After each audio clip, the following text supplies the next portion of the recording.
I'ma survive world. I'm not gonna give up. No. It's Survivor Series, not that Survivor. It has come, it has gone, and we are here to talk about everything in between and all around, because we are the Shoot Brothers Wrestling Podcast, the one and only that's hosted by myself, Mike the Shoot Shepherd, and Cam Thunder Osborne. Pew, pew, pew, pew, pew, pew, pew. And yes, we made it out alive. Some survive, some take the dive, but we're here to talk some jive because Survivor Series is over and all the weeklies in betweens, Wednesday nights, everything else. We're going to cover all that, and we're going to have some fun while we do it. You sounded like a dad right at the very end there, Mike. You sounded like a dad who's on vacation. You're on vacation and dad's clearly frustrated, and he's like, "No, we're gonna have some fun. It's gonna be a lot of fun. We're gonna swim. We're gonna take. But it's raining, honey. Let's just go outside today." It's like, no, we came for fun. Yeah. We're gonna have fun. That's exactly it. Survivor Series kind of really crept up on me. Certainly felt like Survivor Series, always the weirdest one of the major four kind of pay-per-views for me in the Raw vs. SmackDown kind of way. I never know how to feel. Well, I think maybe that's why it crept up this year. They didn't hammer it as much, like brand versus brand. It was more just like, we'll put these matches together. Yeah, I remember that one year that Triple H and Kurt Angle were in it, and then that was like 2 months of them being like, "I'm Triple H, I'm in Survivor Series." Yeah. Well, last year, what was last year? Last year you had NXT, so we had more. You had like triple storylines going on. Oh, right, they had that whole NXT invasion that was. I completely forgot the fucking last year's main event was the women's match where Shayna Baszler won. Oh, really? Right. Okay, yeah, I forgot that too. Completely forgot. I know. Yeah, and they had that Adam Cole, Daniel Bryan build-up match. I don't even think that one was at Survivor Series. No, they just had that match on SmackDown. It was just on a regular SmackDown. Saudis. Yeah, it changed the entire. Yeah, it was so different. That might have been. Yeah, what set the whole thing in motion, the Triple Survivor. But not this year. We just got SmackDown and Raw. And nothing really on the line other than Pride. Yeah, classic Pride only pay-per-view, which I guess, okay. I guess Pride is important if we're talking about stakes, right? Yes. Was there any... there was some title changes. Let's clarify that. Let's go for it. Okay. Well, how shall we start? Do we have a tweet, or are we just jumping into the Survivor Series? Tweet of the week champion. Hey, there you go. This week tweet of the week. I'll pop it in when it comes up, because if I were to say so right now, it would spoil potential things that are going to happen. Okay. So it'll pop in there when it happens. So keep an ear out for that. Yeah. What about SmackDown? Anything important happen on SmackDown? Okay, folks, it's Friday night. It's time for SmackDown Live. It used to be on Tuesday, but then I think it was on Friday before, though. No, wait. They used to film it on a Thursday and then release it. It's just SmackDown Live. My biggest takeaway from last week's SmackDown was this badass contract signing between Roman Reigns and Drew McIntyre. That was my biggest takeaway. It was huge. I love the best part I think the best part for WWE for the whole COVID era has been the lack of fans and being able to have these in-ring conversations that are happening at this real low kind of very personal level. Yeah, so we had that contract. Adam Pearce there mediating as always. Most important man in WWE. I liked how at the very beginning Pearce was like sitting at the head of the table, but Roman just looks at him, so he gets up. Like, then Roman's sitting at the head of the table. Yeah, instead of across from Drew, he's at the head because he's the chief. So that was a nice little touch there. And what's funny about this is that this was like a contract signing and match that we had at not last year, but the year before is WrestleMania, 2 WrestleManias ago. And it's crazy that we've flipped our roles now. We flipped our heel babyface roles, and now it's suddenly working. That's all we needed. Yeah, I don't even remember anything about the first match. I think Roman goes over at Mania. I think. Well, yeah. 'Cause I remember Drew was a heel back then. Still. Yeah. But, yeah. I mean, my other big takeaway from SmackDown was Daniel Bryan's new haircut. He's got he went full Macklemore do on Kim this. Jong Daniel Bryan is what it looked like to me. He has the Kim Jong Un. Yeah, I mean he's still great, but it was that's something I noticed. Just Wow. it's weird for him. He doesn't suit me as that kind of guy. He's just more of a hippie. But hey, whatever. Whatever floats your boat. Exactly. Other than that, I think we just had the final members added. Natalia made the team. Bailey. Otis just got given a spot. Big E. Why was Big E left out of all this? That's what I want to know. Big E was left out of all of this. Yeah. Other than that, it was just kind of wrapping things up, getting ready for Survivor Series. Seth Rollins and Murphy, I guess, had their blow-off match where Murphy beats him and then all the Mysterios hug and celebrate. They all kiss and they finally accept Murphy. Ray's like, I want you to marry my daughter. Did he say that? I don't remember that. I don't remember that part. He said it in Spanish. But yeah, Rollins lost clean in the middle of the ring. That's exactly what we were thinking. He's going to have a baby. Would happen soon. I think it was maybe 3 weeks ago. We posited the question, like, when is this shit going to end? And it finally seems like that's happening. Yeah. No, we all know that baby's coming very soon. So Seth Rollins, go home, be a daddy. Come back, we'll see what happens. He still has one more thing to take care of. What's that? What's he have to take care Survivor of? Series. Oh, right, because he is on the Survivor Series team, right? I thought you meant like another. I'm like, oh no, not Murphy again. But let's just move right over to the Survivor Series. Review Survivor Series, baby. Yes. Did you watch the pre-show? I didn't watch the pre-show, but then I found out that it was a battle royal of sorts. So I still didn't watch it, but I kind of saw the quick little highlight or whatever, the 2-minute video that WWE puts out on their Twitter. Well, yes, it was an 18-man dual brand battle royal, but which brand you're on doesn't really matter because it's single. Sole survivor wins, so you're eliminating people from your own show. It doesn't really matter. Anyways, it came down to Miz, Jeff Hardy, Chad Gable, and Dominic. And you're thinking, hey, why not give it to Dominic or Chad Gable, right? One of the young guys, doesn't have much going on. One of those two guys would be a fantastic. Yeah. But nope, they do the old, he's eliminated, but he went under the ropes spot for the Miz. So he comes in, eliminates Dominic last, and wins. So the Miz, who doesn't need it, gets a stupid win. I thought the whole match was unnecessary. It was just, it was happening. Yeah. Like, I mean, they always. It's a pre-show. But I guess there was nothing else they could have put on the pre-show. Yeah. Well, there was one other thing. I mean, I feel like you could have put, any of these, like fucking U.S. title match or something. I don't know, or the mid card feud or something. I don't know. Yeah. Well, there was one other thing though. R-Truth showing up on the panel to pay tribute for the 30th anniversary of the Gobbledygooker, who you recall, the giant turkey that hatched out of that egg from all those years ago. Of course. Who could forget?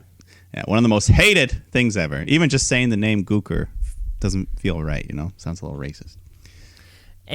But Mike, and like you just said, being one of the most hated things ever, and just hearing you say that, I get scared that I might see it. Well, the big turkey, the Gobbledygooker himself, shows up along with Tozawa and a referee, and wouldn't you know it, the Gooker rolls up Truth for the 3, wins the title. And then he goes to run away, but he has a Titus O'Neil moment as he just he trips on Tozawa, falls on his face, and then he runs away and he lost his bird feet. The commentary was laughing their ass off.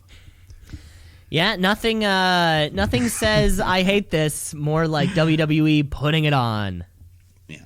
Well, let's put on the main show. Is he still? Did something else happen with that title in the interim? It'll come later. Okay, because I guess today is Thanksgiving or tomorrow, or this is Thanksgiving weekend. Yeah, it's weird. The actual Thanksgiving's on a Thursday, but then I think most Americans are like, well, we're just taking like a 4 or 5 day weekend. I think the whole thing is, it's like you go Thursday, Friday, Saturday, Sunday, Monday, and then you back to work they're like, on well, Tuesday. back to it. And I guess I can only imagine that this whole week, if you're only working Monday, Tuesday, Wednesday leading up to Thanksgiving, that means Wednesday's your Friday. Monday's still your Monday. You're not getting anything done those first 3 days of the week. Hell no. Hell no.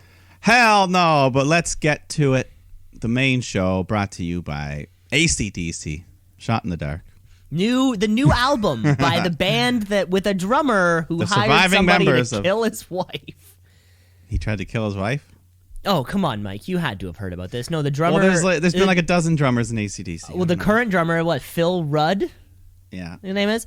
So he spent 5 or 6 years in prison because he, recently, as in he just got out last year, because he was caught in a plot where he had hired a hitman to kill his wife. And they warmly welcomed him back into the band? They warmly welcomed him back in the band. Maybe that's what happened to Malcolm. Maybe he's like, hey, Malcolm. No, I'm pretty sure that was the dementia. I'm pretty sure. No, I know. Yeah. And who knows who the bass player is of AC/DC. But AC/DC is coming to also Cyberpunk 2099. Buy your copy now. 2077. I got so close. I knew it was the same number. I knew it was fuck. It's yeah. No, it's a big hyped game. Big hyped game. Waiting a long time. Buy it on Steam right now. Watch AJ Styles live twitching himself playing Cyberpunk 2077. Or maybe not. Or do that? Maybe not. But check out Zelina Vega. Yeah, on her or whatever Twitch her real channel. name is now. It's weird. Her account is still called Zelina Vega WWE, but then underneath it, on the name, it has her real name, which I can't recall. Yeah, something. I don't want to attempt it. Yeah, I know it's like a 3-name. She's got a 3-name name. Yeah. Anyways, let's kick off the show. There's no better way to kick off the show than with the Men's Survivor Series match. Yeah, Team Raw, AJ Styles, Riddle, Keith Lee, Sheamus, Braun Strowman against Kevin Owens, King Corbin, Seth Rollins, Jey Uso, and Otis. Oh boy, that's a lot of names. Yeah, and early on it's going all right. They're going back and forth when then Seth Rollins tags in, and he just simply drops down to his knees, offering himself as a sacrifice for the greater good. And Sheamus is in the ring. He's a little confused at first, but he'll take it. So he just hits a big bro kick and pins Seth. He's gone. Just Seth, like that. Gone forever, probably. I feel like every year there's always one guy that screws his team over. Yeah, I think last year or the last 3 years it's been Baron Corbin. Yeah. So anyways, we get some big man standoff. Otis and Keith Lee. They're all that beef in the ring, and AJ Styles and Kevin Owens have a great thing going. And Owens starts just dishing out stunners all over the place until AJ comes flying in with the phenomenal forearm, pins Owens, so he's eliminated. And then right after, Corbin jumps in. He hits the end of days, but Team Raw's looking out for each other, so they quickly break up the pin. And then soon after that, Riddle tags in. He hits the floating bro on Corbin, eliminates him. So now it's 5-2 for Team Raw. Not looking good. Nope.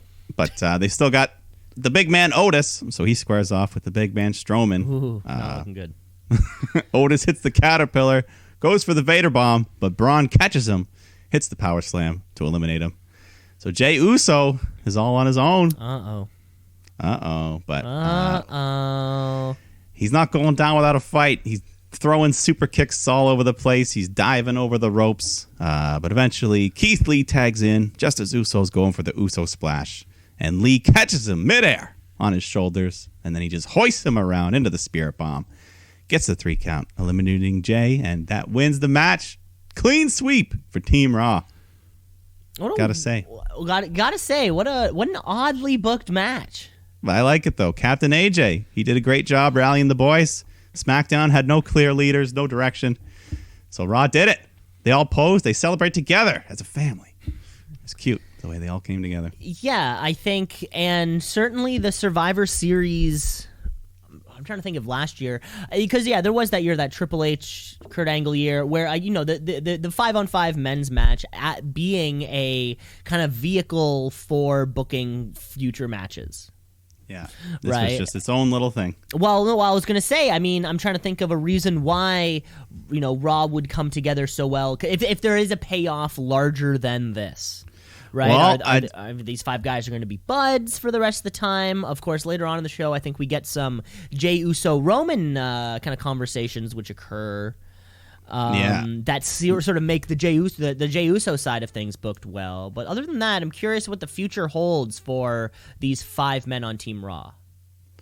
Well, one thing I noticed is that the next night on Raw, AJ had a little C, Captain C, on his vest there. So hey, Captain AJ. I wonder what the future will be, because none of these guys, sort of involved in this. What is next for Drew McIntyre? Is it any of these 5 guys here? Could be. Yeah. But yeah, I liked it. The clean sweep, you don't see it often, but in this case, it worked because they were kind of building that dysfunction, anyways. So yeah. Hey. But let's move on. Tag team action. Street Profits. New Day. So we did see Big E briefly. He came out for the entrance with the New Day, and they all had these Gears of War outfits on to promote their characters are in the game, I guess. It's pretty cool. They had some cool ass. I forget what they call them. Cogs. The Cogs. That's what they're. Oh anyways. yeah, no, a cog is. The good guys. Yeah, I forget. I played the second one and the third one. Yeah. Very good games. They're fun Very shooters. Good games. Yeah. Anyways, the match itself, we were hyped for it, and I think it delivered. Huh? Was that a That was a little chuckle. Oh, okay. Anyways, 2 of the top tag teams in the very underutilized division here. But you got to notice New Day wrestling in that bottom right corner. So naturally, they were playing a bit more heelish roles in this match. They were talking trash. Kofi grabs the red cup and kicks it away, things like that. So they were being the piece of shit, or maybe the angry veterans. Get out of here, new people. Yeah. So, Kofi and Ford, they were doing the high flying. Dawkins was doing the power moves. A couple new tricks. He did this one, I don't even know what to call it. It was like a double underhook final cut. Even the commentary was like, we never seen that before. Okay. New stuff. Yeah. And also Xavier Woods. I've never seen him. He was trying to do Big E's role when the New Day hit the final hour. He was the one doing the big ending. But he was the one doing the heavy work. Yeah, but it wasn't Big E, so Ford kicked out. Didn't have the full impact. And then Street Profits for the finish. They hit this really cool, I'll call it a doomsday super blockbuster, and that gets them the 3 count. Street Profits win. A new finish for them too. Yeah, a lot of new stuff happening in this matchup. Yeah, it was a fun match. Just some good tag team wrestling, and afterwards they hug it out. They show the respect. But yeah, this was good. It shows that the division, if you let them wrestle, they can just fucking have good matches. Oh yeah, and we've never I think our gripe with the WWE tag division isn't that the talent isn't there.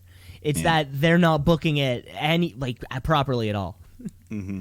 And we can see, the top of the divisions are fantastic, of course, with the New Day, and Street Profits is, I mean, they're coming up on New Day length of reigns. They've definitely been champions for, I mean, I know they split brands, so it is 2 separate reigns, but if you put together, they have not lost the belt in well over 250 days.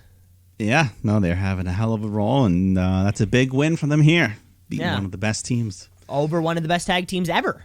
Yeah. One could say. We could. We will. I did.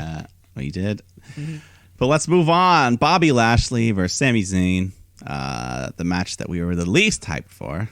And, it probably met those low expectations.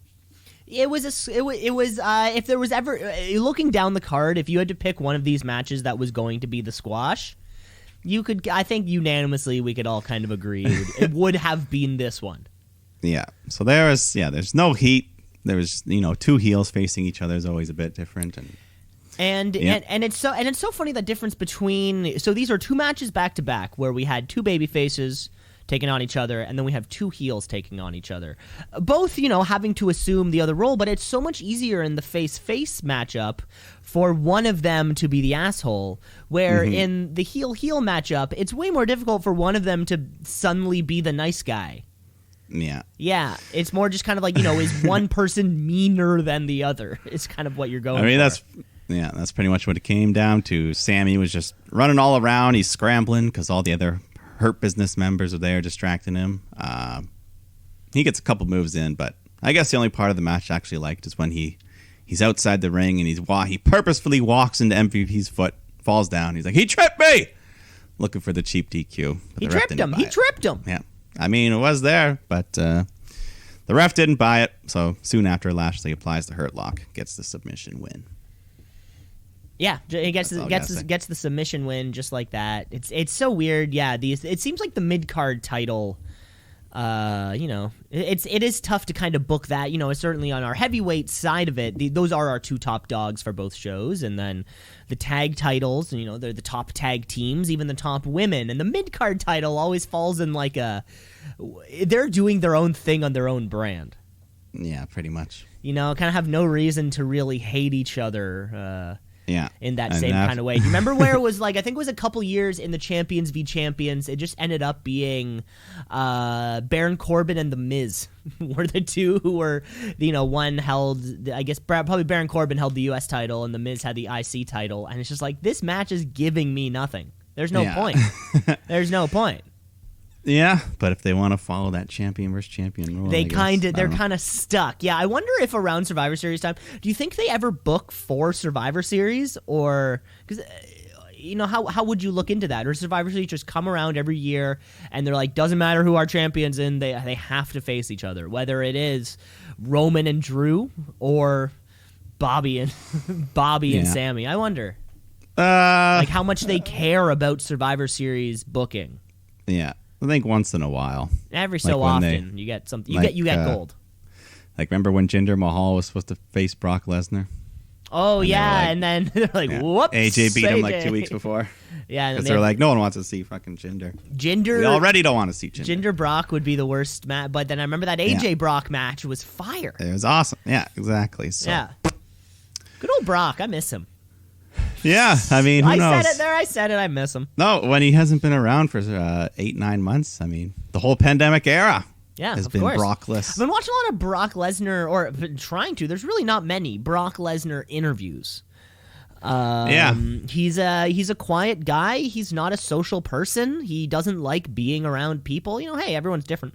Yeah. But when he does open up, it's interesting. Yeah, of course, dude. Fucking, Brock Daniel Bryan was sick. Yeah. Brock Ray, Brock AJ. Like, he's had these few matches that have just been fantastic in his last. And then the Rumble, one of the best Rumbles ever. Oh, yeah. Yeah, I don't know when we'll see Brock again, but we miss you, bud. We miss you, bud. We go backstage. I think this was when Roman, his locker room, Jay tries to come in. He's like, no, you ain't coming in here. I don't have time for losers tonight. So locks out Jay. And Jimmy was there too. Jimmy also was kind of like he's back on screen, but not in the ring, but not necessarily. Hopefully close. Hopefully close. But maybe a part of the fam. Like, he has a seat at the table, or maybe he doesn't. We're not entirely sure of sort of what his position is right now. Maybe this week we'll get the Thanksgiving. Yeah, hopefully. Ooh, that'd be so fun. The dinner with the Reigns. Thanksgiving dinner at the Reigns house. All right, let's go to the women's action here. Asuka taking on Sasha Banks. Two of the best. We know what these can do already. And I think they just gave us another great match here. Yeah, back and forth. That's exactly it. Technical submission. They're both looking for their submissions. Eventually, Asuka just comes charging at Sasha, but then Banks catches her with a nice pinning combination and holds her down for the 3. So Sasha pins Asuka for the first time ever in singles competition. Oh, seriously? Wow. That's pretty great. Yeah, these women, didn't they just have I guess Sasha was the one who took the Raw Women's Championship off of Asuka, and then Asuka got it right back. Yeah. This is one of those matches that's always going to be fantastic. Whenever they go against each other, but Asuka hasn't really been booked as she has been in the past. I wonder, sort of what's happening in the Raw women's title scene. What's next for Asuka? I don't know. Yeah, her whole reign hasn't been that memorable. But certainly, she had, everything with Sasha has been fantastic, which was going on a little bit. There was a draft, I think. Yeah. Yeah, that was around the summer with the Sasha stuff. But anyways, well, we'll get to more of that later. But we go backstage once again. The Gobbledygooker is here. He's got his 24/7 title, but then he finds a trail of birdseed. So the old Roadrunner, Wile E. Coyote gag. So he's eating the seed. He's going wild, but then Tozawa rolls him up for the 3, wins the title. But then R-Truth appears, hits Tozawa with a bag of birdseed, pins him, wins back the title for the 45th time. Wow. For you folks at home. And I'm sure there's a lot of people at home keeping count. Keeping bingo. Back in Vegas, this guy put out a big bet that he was going to hit 50 by the end of 2020. So. Oh, really? That'd be such a funny, that would have been such a funny bet to put on, January 1st. You're like, you know what? Yeah.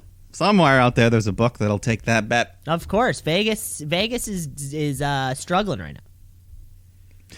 Well, hopefully. The pandemic shouldn't have. Aren't they? Anyways, Yeah, I don't know. Assume everything's closed. We can't go there anyway, so. Too bad. I know. I don't have a passport. I couldn't go there if I wanted to. Oh, yeah? Well. well. Let's move on to the women's Survivor Series match. Let's do that.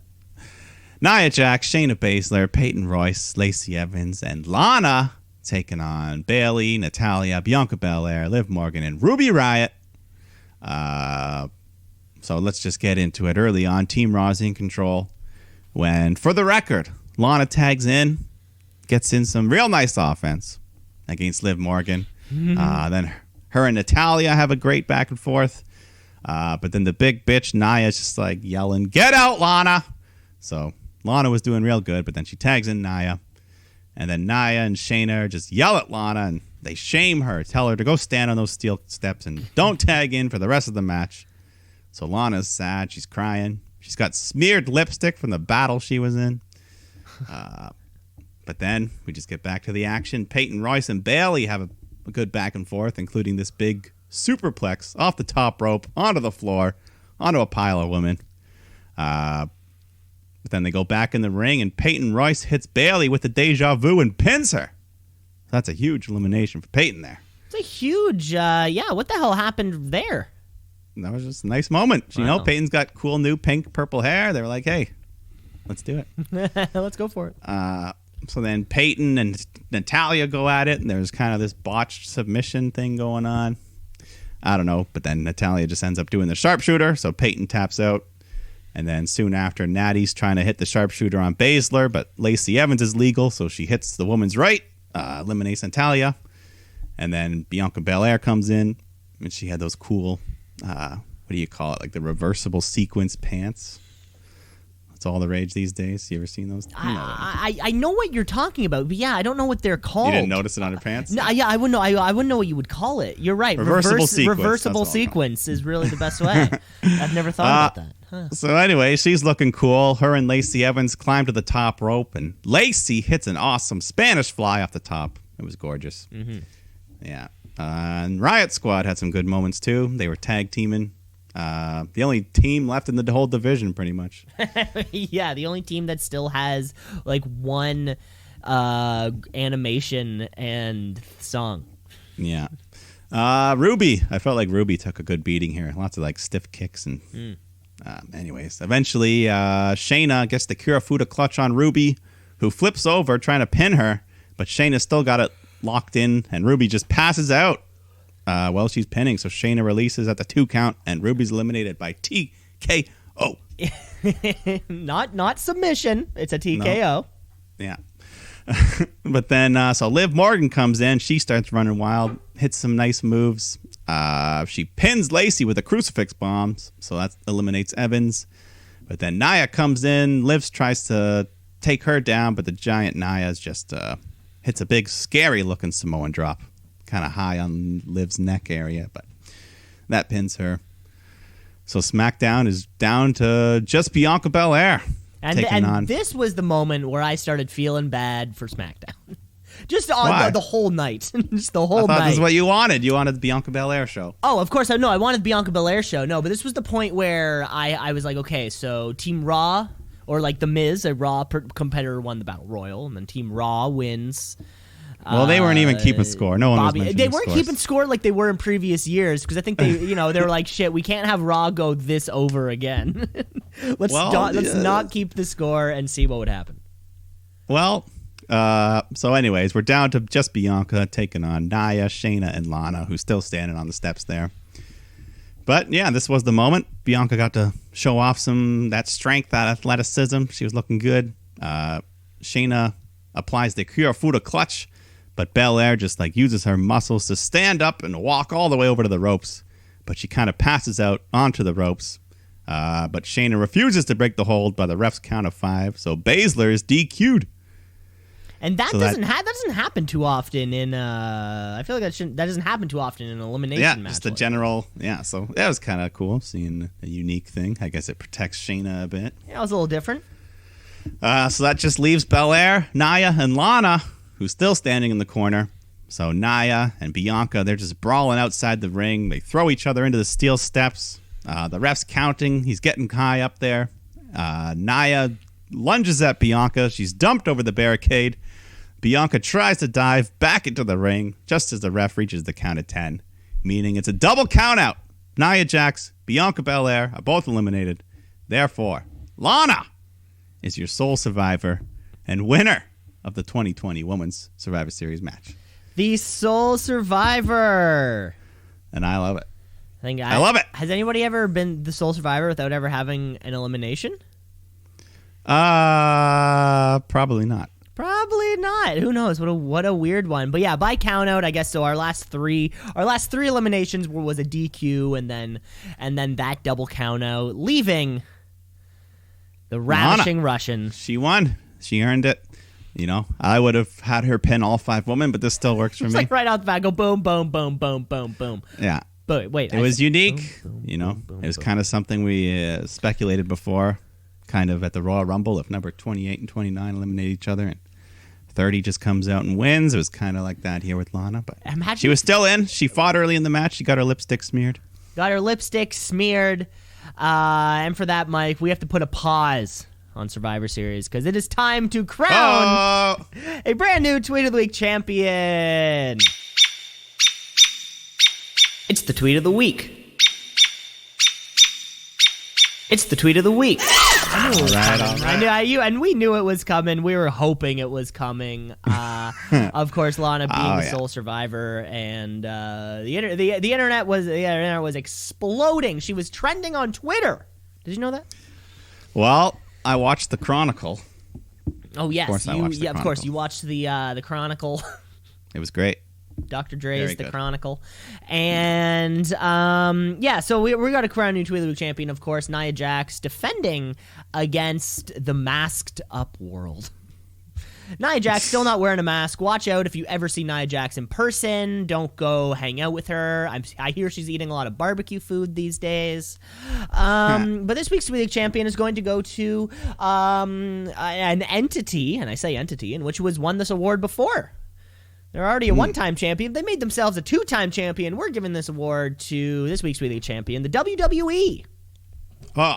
Who, of course, they tweet out, after 9 straight weeks of being put through the announcer's table, the streak is over. And they post the photo. You know that photo from WrestleMania when Brock Lesnar beats the Taker? So it's the shocked guy. No, it's not the shocked guy. It's the image of the Jumbotron, which reads like 22-1. Or whatever the stat is, but the 22 was erased and it was replaced with a number 9. So but it looks like it's still there at Mania, wherever it was. I think it was in New Orleans. At 9-1, the streak is over for Lana. She gets the win, and congratulations, beautiful. All around. Yeah, she was jumping around celebrating while Nia was pissed off, even though she still won the match. Her team. So I guess we can only go up from here, right? For Lana? Did you see some of the other tweets, like the Brandy Rhodes and stuff, talking about Lana? I didn't. No, I didn't see any of those. Yeah, no, it was after her chronicle come out. Oh, okay. Like, hey, girl, anytime you need anything, you reach out to me, stuff like that. Imagine that. Like, they're like, hey, do you want to get? We'll put you over. Don't worry about it. Well, one of the parts of like it's all during her recent push and like when she won a match or two and getting the title shot, and she like tweeted right after, and they just like get reactions, and people are like, "Kill yourself! You don't deserve this." Jesus Christ! She's just like, yeah, things like that. But one other fun fact, you mentioned the streak being broken. There was 2 streaks broken with this Team Raw Survivor Series win. Lacey Evans gets her first ever pay-per-view win. No after way. being like 0-12. Oh, like 0-12. my. Well, I guess she spent so much time at the beginning of last year with Becky Lynch. Yeah. And then she lost to Bayley a couple times. She lost every title shot she ever had. Oh, my Lord. But not this one, baby. I can't believe that. I can't believe she actually got a win. I can't believe this is her first, rather. Yeah, I mean, technically she was involved with the win. So, anyways, let's move on to the last wrestling match of the evening. I guess you can call it the main event, right? I would call it the personally. Still a lot of show left. Personally, I would call it the main event. That is correct. Yeah. Okay. We got Roman Reigns taking on Drew McIntyre. Drew sticking with the kilt and the sword for his entrance. Yeah. Will it work again? We'll see. Let's find out. Yeah. This was good. I thought it was pretty good. They started out a bit slower, build up as they go. You know, lots of brawling, lots of sleeper holds, things like that. Mm-hmm. They fight outside the ring. Drew gets slammed into the steel stairs, and then Samoan dropped on the announce table. He has to do it twice to break it. And then finally, Reigns spears Drew through the barricade, breaks the whole thing down, exposes that extra row of screens you never see on the Thunderdome. Yeah, I have no clue. You have no clue what's going on down there. It's like on the floor. Yeah, but anyways, he survives that. He kicks out of some Superman punches. Another spear back in the ring. He kicks out of that. And then he hits the Claymore on Roman. But then Reigns falls right into the ref, takes him out. A well-executed ref bump. Well executed. Yeah, it was in it. So he's down. That leaves Jey Uso to come running out. But Drew clocks him. And then he turns around back to Roman. And then Reigns hits him with a big low blow. Uppercut right to the balls. And then Jey Uso super kicks him. And then another Superman punch from Reigns. And then he finally locks in the guillotine. And as Drew passes out, another ref comes out to make the call. Reigns wins. Reigns wins. Yeah. And that brings the final score of the evening to 4-3 for Raw.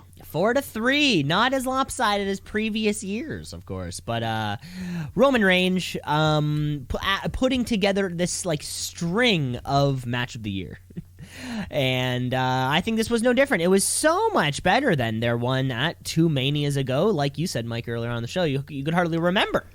Yeah, no, this was a great match, good build, and they left a little bit. Roman still had to cheat to win, so.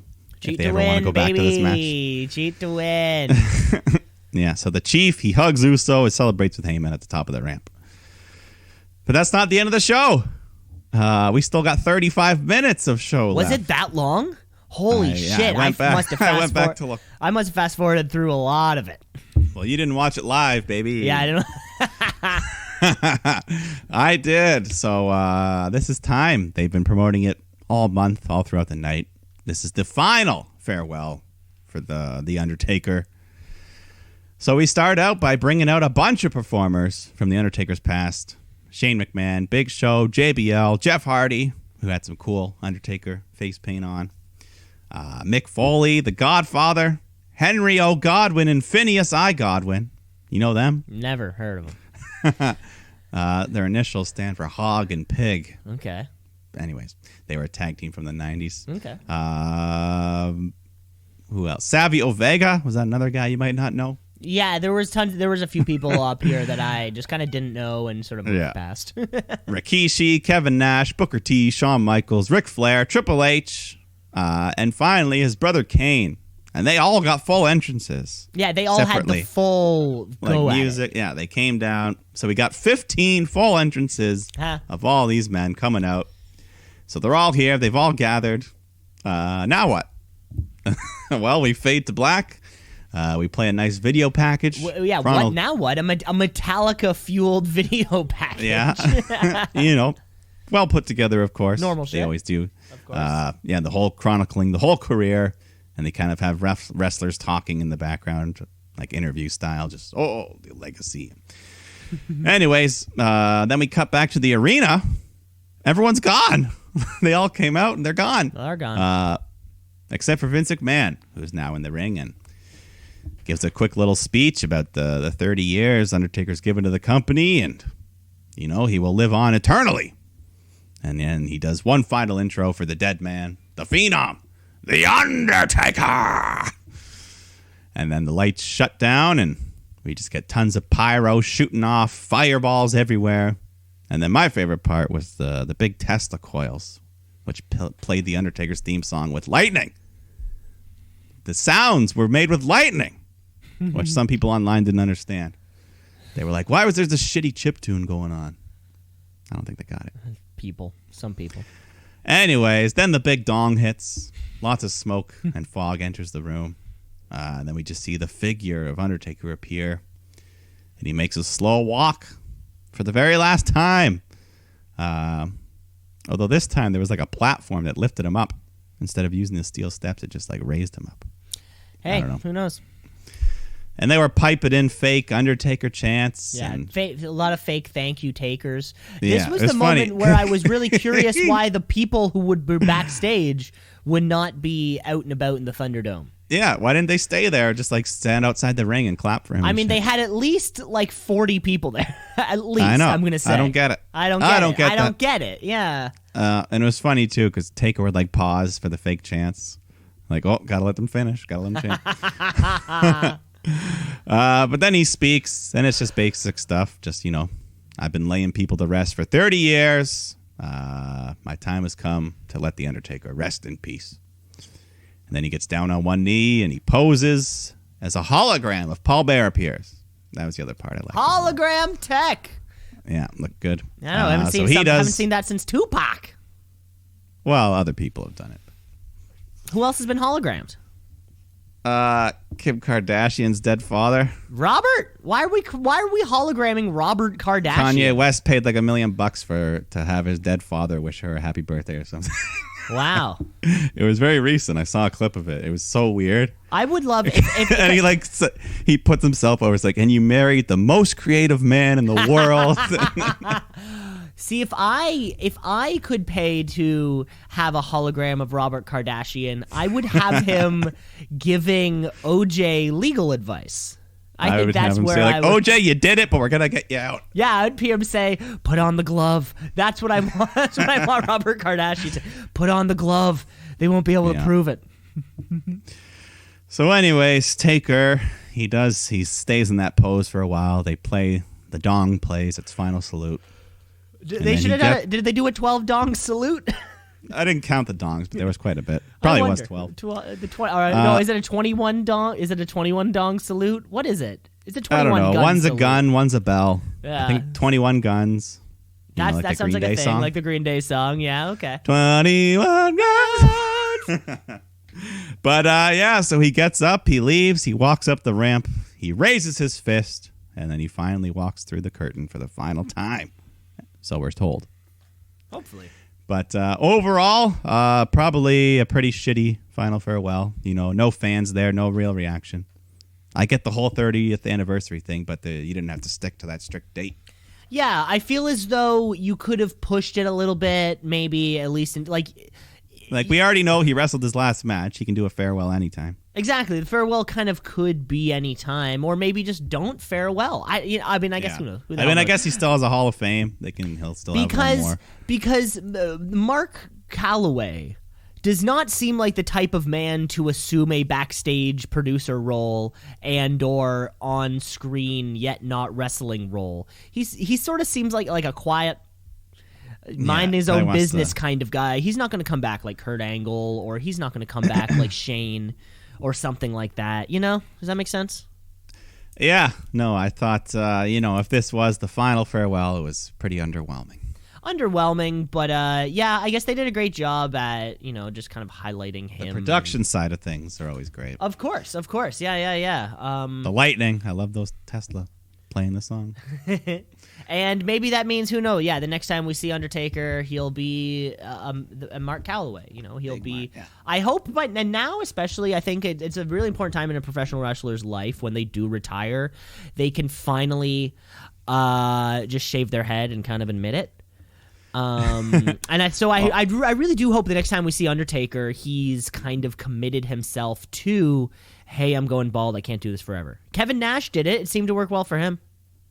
I mean, Taker's gone back. He's shaved it and grown it back a couple times. Yeah, he has a couple times. But now I think if we're really talking about what we want to lay to rest or rest in peace, I think it's his hairline. Well, that was it. That was Survivor Series. That was Survivor Series, man. A pretty good show. Roman Reigns is still my favorite part about television right now, certainly on the SmackDown side. Yeah, I think he's just crushing it, and he's been on, 3 main events in a row now, making this Universal title as prestigious as it should have been already. The title's like fucking 4 years old. It shouldn't have taken them this long for them to make it mean something, but I'm so glad they finally have. Indeed.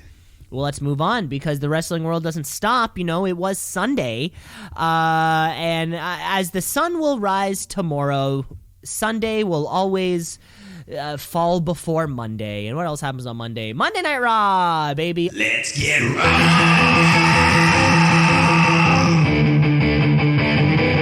Let's get raw.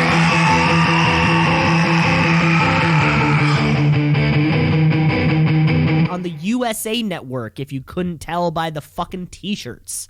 There were not many guys wore the shirts, though. No, they wore on the Miz did. So Miz that's did. really He's always a shill. He's always a fucking corporate. Because he's got his own show on the same channel. Miz and Mrs. Check it out, USA Network after Monday Night Raw. Because why not watch 4 hours of TV on a Monday night, you slob? Yeah. We do kick off the show though with a little bit of a celebration of sorts for Team Raw, where Adam Pearce kicks off the show. Yeah.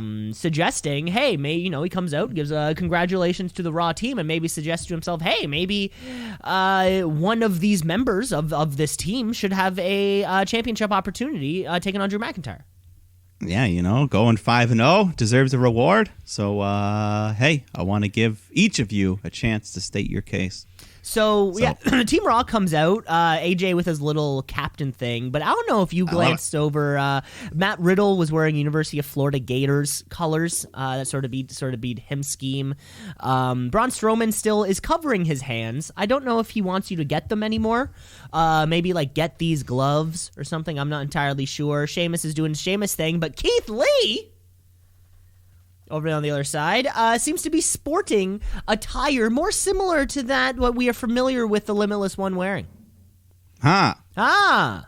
I also forgot to mention he had a new theme song as well. It seems like they're kind of remixing it. It's like every well, they added he's rapping again. They added some other things. Yeah, it's sort of like they kind of have a whole. They kind of have okay, this is the 2-minute chunk of song, and they're sort of plopping shit in every week to see what works and what doesn't. But Keith Lee, what I noticed was he was wearing the shorts with the vest, the sleeveless vest thing. Who knows? Could be a sign of good things to come. Hopefully. So, anyways, they all plead their case and they all bicker back and forth. And Braun Strowman, he freaks out on Adam Pearce and headbutts him right in the bald head. That's some bald on bald violence. Yeah, that hurts. But that was your opening seg. Also, did you happen to go back and watch the Orton Drew butt grab from last week? No, I didn't. I was meaning to, though. Did it happen? Well, I saw it happen. I know it happened. Oh, okay. So you're just asking if I rewatched it. There's not is there updated news? No, I think I'm the only one that saw it. Okay. I didn't see it reported on the internet. And believe me, you searched Randy Orton butt grab, and you searched for pages. Yeah. I'm going to give it to you right now. Timestamp it real quick. I'm gonna timestamp it real quick. No, but anyways, first we'll move on to New Day taking on the Hurt Business. We got a Raw Tag Team Championship match. Just like that. Just like that. Good stuff, you know. With matchups like this, people are going to start caring about the tag titles. So, because the Hurt Business, they actually want to go for the belts. It's making people, yeah. And that's really, you make a really good point right there. People should want these things. Yeah. And nobody seems to want the U.S. title right now. Nobody seems to want the IC title right now. It's just sort of somebody has it, or the women's tag titles. Nobody wants them. Well, yeah. This match was going all right. They're fighting outside the ring, but then the ref, he's counting. He gets up to 9. Both Shelton and Kofi dive back into the ring, but only Shelton makes it all the way in. So it was kind of a weird finish. The ref makes the count out, so the Hurt Business win. But MVP gets on the microphone. He's like, "No, we don't want to end like that. Let's restart the match." So it was kind of weird the way they were doing it. But. Odd, yeah, a little bit of a weird booking thing. MVP is like the Taz of WWE right now. I don't like him. Oh, you don't like him? I know you don't like Taz, but I thought you liked MVP. I mean, it is just the extension. If I don't like them, then they're doing their job well. And that's actually the point. But in terms of my person, don't like Taz. Don't like MVP. And I hate that. I hate them. I just want the good guys to win all the time, Mike. Okay. Well, they do restart the match, and Hurt Business are looking good, working on Kofi's leg. But then eventually Shelton goes for a powerbomb on Xavier. He reverses it with a Hurricane Rana, gets a 3 count, retains the titles. Yeah, this was it was it was a weird booking thing for me. Because I think the problem with this match for me was I feel like it made the Hurt Business look real bad. Who have been stringing together a series of very nice wins lately, and we've agreed, certainly one of the best stables, probably best stable in the company, even maybe. Who knows? We have a pay-per-view coming up, right? Or like TLC is on the 20th of December, I believe. Yeah. So that could be this could be a good tag title. This has ladder match written all over it. Yeah. And then put the gold on the Hurt Business. It could be time, yeah. It should be time. Should be time. But then we go backstage. Charlie is interviewing Adam Pearce, who has come out of the doctor's office with a big bruise on his head. She says, "What's going on? What were you going to announce before you got knocked out?" And then Bobby Lashley comes up because he wants to throw his name in the hat for this upcoming title shot. So they have a little discussion, and then Randy Orton comes up. He wants in, too. So, anyways, then he's got to talk it out. So we get a quick interview with Lana, Soul Survivor. She's on top of the world. What's next? A title match? Who knows? But we go back to Adam Pearce, who says, "All right, we're going to settle this in the ring tonight. We're going to have 3 singles matches, and the winners of each of those will go on to a triple threat next week. And the winner of that will go on to face Drew McIntyre." He said McIntyre. You caught that, right? I caught it, right? I caught it. I think the whole world caught it. Then he corrects himself, Drew McIntyre, but this will live on forever. I already saw him tweet out in response to it. I'm trying to wonder, what did he say? What was he thinking? So my thoughts are he was Drew McIntyre for the title, but somehow for the title turned into fart. Or maybe it was like Mac and Fort. But it really, but yeah, that's weird. So, what a botch. But Drew McIntyre. What a botch. Oh, my God.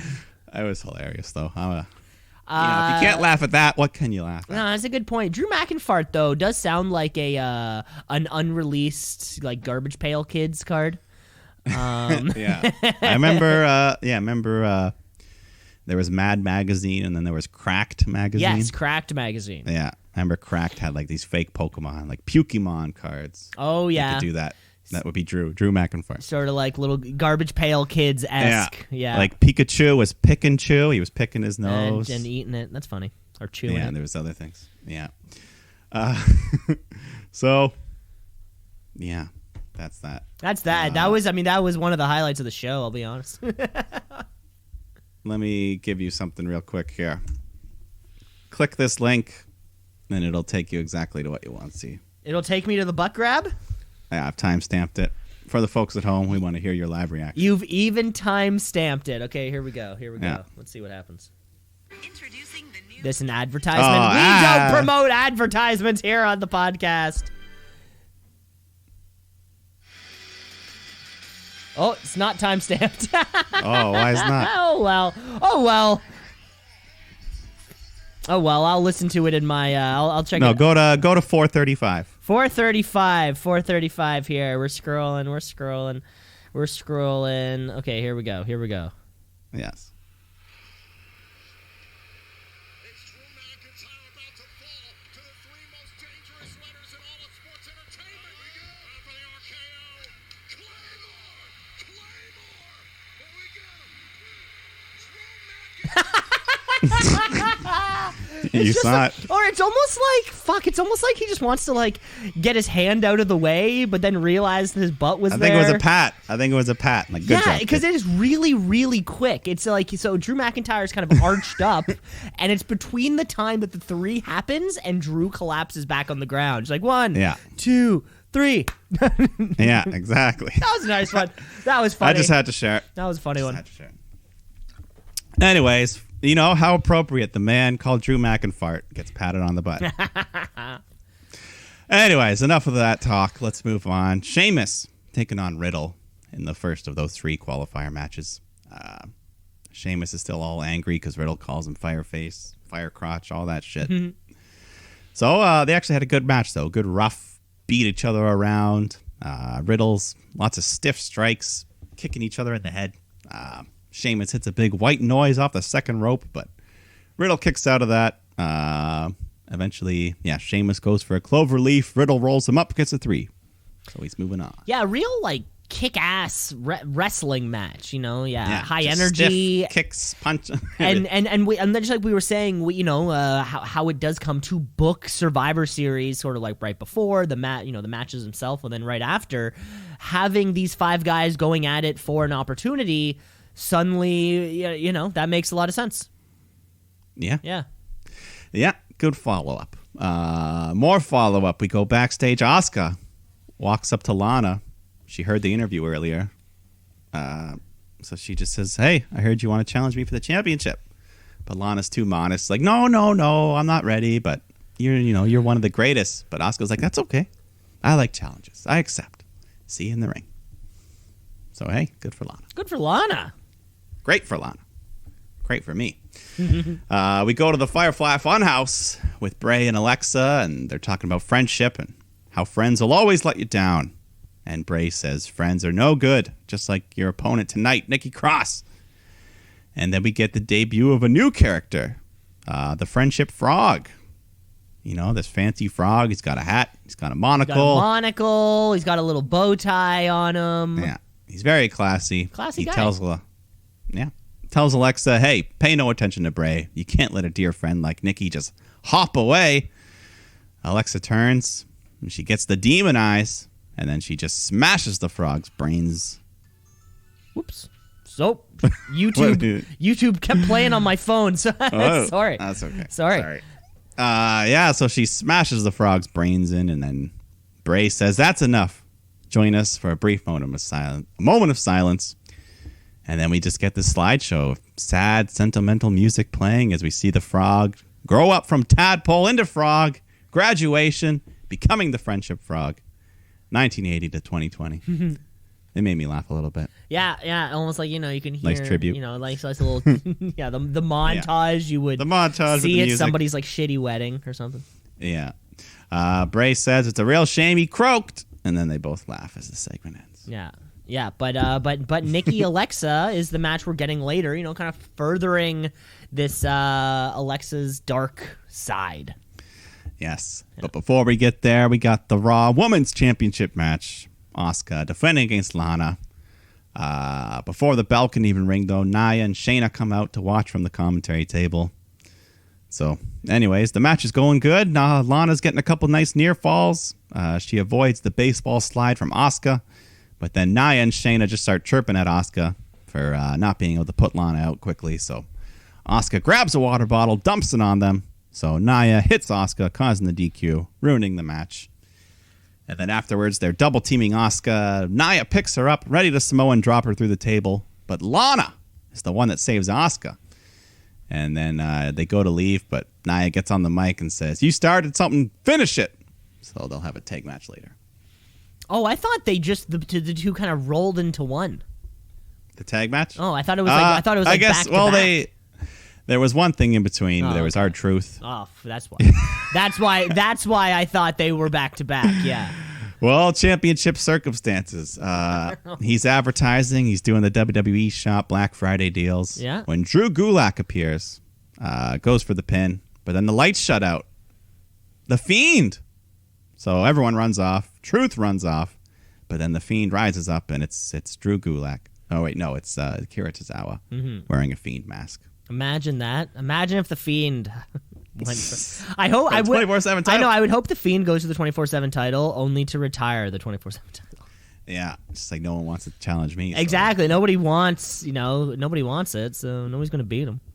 Yeah, but then we do go right into that women's tag match. Not for the tag titles, but anyways. Lana's in the ring. She's getting double teamed, trying to make that tag. They're showing Lana's flexibility when Baszler's just like contorting her body with these painful submissions. Painful. Showing that ballet experience. I'm sure. Yeah. Did she had ta- that did Black she, Swan lifestyle Did she talk in about Russia. that in the Chronicle? Oh, yeah. She grew up in Latvia, Russia, Black Swan life. You're not dense, you're worthless. Yeah. Things like that. Wow. Anyways. I thought she was born in the USSR. The U.S. No, she was born in the U.S., but she lived, in Latvia, USSR for a long time. Wow. So that's why Okay. she's legit fluent in Russian and all that. Never knew that. But anyways, so they're fighting here. Eventually, Lana makes the hot tag to Asuka. She's running wild, but then outside the ring, Nia attacks Lana. Nia's ready to put Lana through the announce table, but Lana fights back and just rains these fists of fury. So Nia lunges at her, but Lana ducks. Nia flies over the table. Shayna locks in the Kirifuda clutch on Lana, but Asuka was the legal woman, so she just rolls up Baszler for the 3 count. Asuka, Lana win. Give him a title shot. The roll-up, the most devastating move in sports entertainment. You can even take out Shayna Baszler. Screw that streak that she had. Nobody can... What streak? Can outrun. Didn't she have a massive streak, kind of like with NXT, and then on in to... NXT she did, yeah. And then But on she's to... lost. Whatever. She lost to Charlotte. She lost... Right. Well, that's the thing, right? And then the roll-up... is one of those more dangerous moves. Well, I'm saying give Asuka and Lana a title shot. Give them the belts. Give them everything. I'd say, yeah. I mean, maybe this is the tag that we're forming instead of.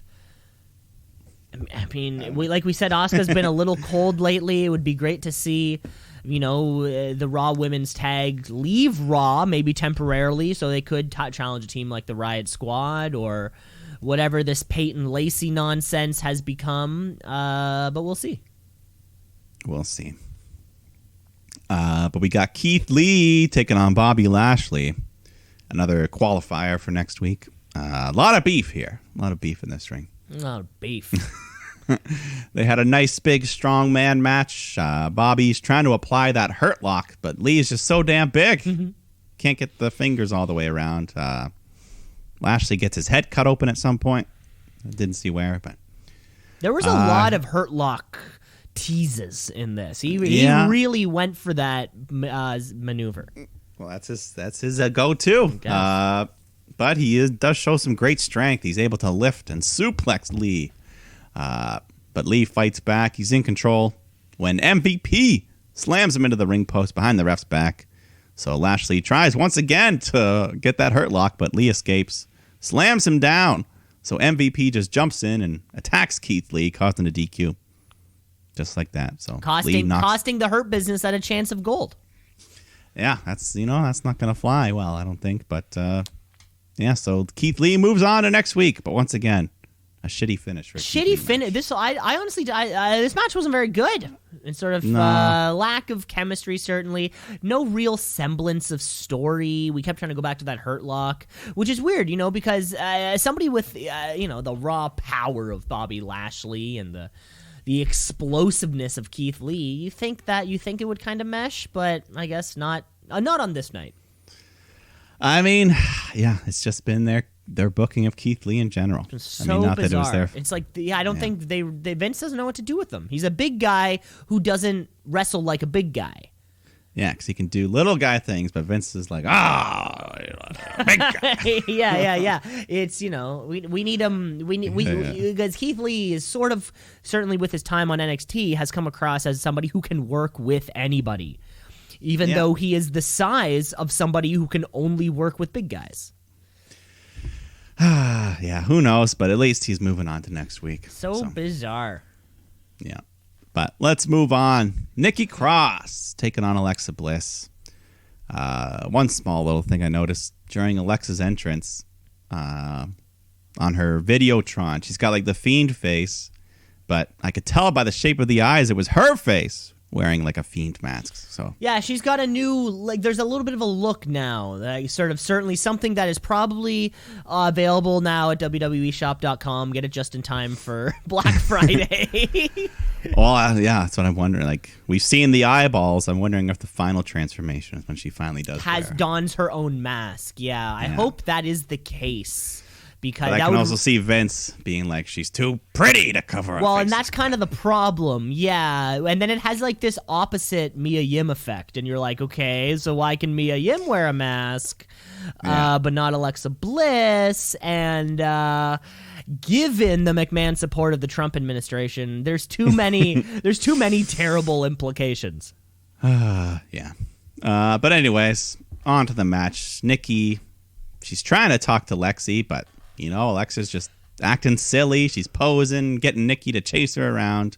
But Nikki gets a hold of her, and Cross just goes wild, just starts beating her around. But Bliss is laughing as she does it. So Nikki just gets more aggressive, just starts slamming her down, screaming at her, telling her to listen. And then for a brief moment, seems like Alexa snaps out of it. She's crying and pleading with Nikki. She looks down at the outfit she's wearing. She doesn't know what's going on. Help me, Nikki. She's so confused. So Nikki goes over to console her and puts a hand on her shoulder. But Alexa gets up, hugs her, and says, "I'm so sorry." And then, bam! She just hits her with the finisher, covers her for the 3, while posing and smiling evilly. But I really like this dynamic of the character. Yeah, less of a match, more of a story. Yeah. But do you think it was her pretending, or do you think she actually snapped out of it for a second there? That's what I wonder myself, too, because I think the fans, certainly like you and I included, we were so stoked on the expansion of the Firefly Funhouse and Alexa Bliss's inclusion into that. I would hate... I guess the question to myself is, do I like that she's all in, or do I like that she's not? I would rather kind of right now Alexa Bliss be all in to the Firefly Funhouse, just because it has been months and months of getting her in. So if we're kind of 2 months into this and she's still not sure, that to me, I'm just like, what the hell? Like, what's taking you so long to just buy in? Like, is it going to be a 4-month? Is it going to be a 4-month thing that ultimately results in her saying no? That would suck. Well, I think she doesn't even know what's going on. She's just brainwashed. Yeah. So she's hypnotized, and for a brief moment she came out of it. Yeah, or it could be or she faked the whole thing. And it seems like either way we're not going to get an answer either way. But yeah, I do hope they kind of solidify which side of the the battle she's on. Is she in the funhouse or is she not? Because it has been a few months already. Well, she's in the funhouse. It's just whether she wants to be. Well, yeah, but I mean, like, exactly. I mean, like, are we completely in, 1,000%, no doubts in our mind, or are we still kind of dipping our toe in the water? Because the Fiend has got shit to do. He's got shit to do, you know? He's doing it. I think Nikki Cross could even be joining this funhouse. Why the hell not? Yeah, but again, don't dip your foot in. We need to see these characters like fucking in this thing. Okay, let's move on to the main event. Main event. Randy Orton taking on AJ Styles in the final of those qualifiers. And it's official now. We're going with Omos for the big guy's name. OMAS. Yes, Omos. Omos. I don't know. Pretty close. Anyways, this was a fun main event. I think these guys have fought before, but I don't recall too many singles matches between them. Well, they had Mania a couple years ago. Orton AJ? Orton AJ. Oh, God, which Mania? What number are we on right now? Was that, it happened. It happened. That's all I remember. Yeah, and then Omos. Oh, yeah. So, anyways, they're fighting here. Omos on the outside helps out AJ. He literally just lifts him up like a child from the ground to the apron with his hands. So AJ's targeting Orton's leg, looking for that calf crutcher, but Randy fights back. He's in control outside the ring when the Fiend, you were talking about doing his own business, that's what he's doing here. He pops up from behind the barricade, and then he just kind of disappears, freaks out Orton a bit. So Orton gets back in the ring. We continue, but once again, the lights shut down. The Fiend appears on the apron, startling Randy more. So AJ capitalizes, hits the phenomenal forearm, and gets the win. Gets the big win, advancing to next week's triple threat match. The match, itself kind of okay. This match felt all about the Fiend and the Ran Man, revisiting, their history. Well, yeah, I mean, he's got a good reason to be mad at Randy. Of course, right? Burning down the whatever, what was it called? Compound, the Wyatt family compound or something. Yeah, burning that building down. Certainly, of course, they were tag team champions together. So who knows? Does that mean the Fiend, could re-influence Randy Orton to be on his team? I don't know. We shall see, but we do know next week we're getting AJ Styles, Matt Riddle, and Keith Lee. Keith Riddle, Matt Lee. Yeah, in a triple threat match. For the winner, I guess we'll go to TLC probably to face Drew. Probably. At the very least, this match will be a damn fun, probably main event.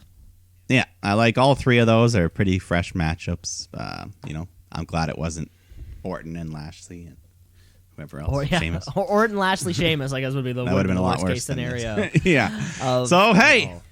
Yeah, looking forward to that one next week. Looking forward to that one, Mike. That was the first half of our show. I think it's about time that we take a quick break. Let's do it. We're going to take a break. We're going to come back with the Wednesday Night War. Of course, we got some trivia, so folks, you're going to want to stick around. Let's shoot, yeah, let's shoot, yeah, let's shoot, brother, yeah, let's shoot, yeah, let's shoot, yeah, let's shoot, brother, yeah. Part 2!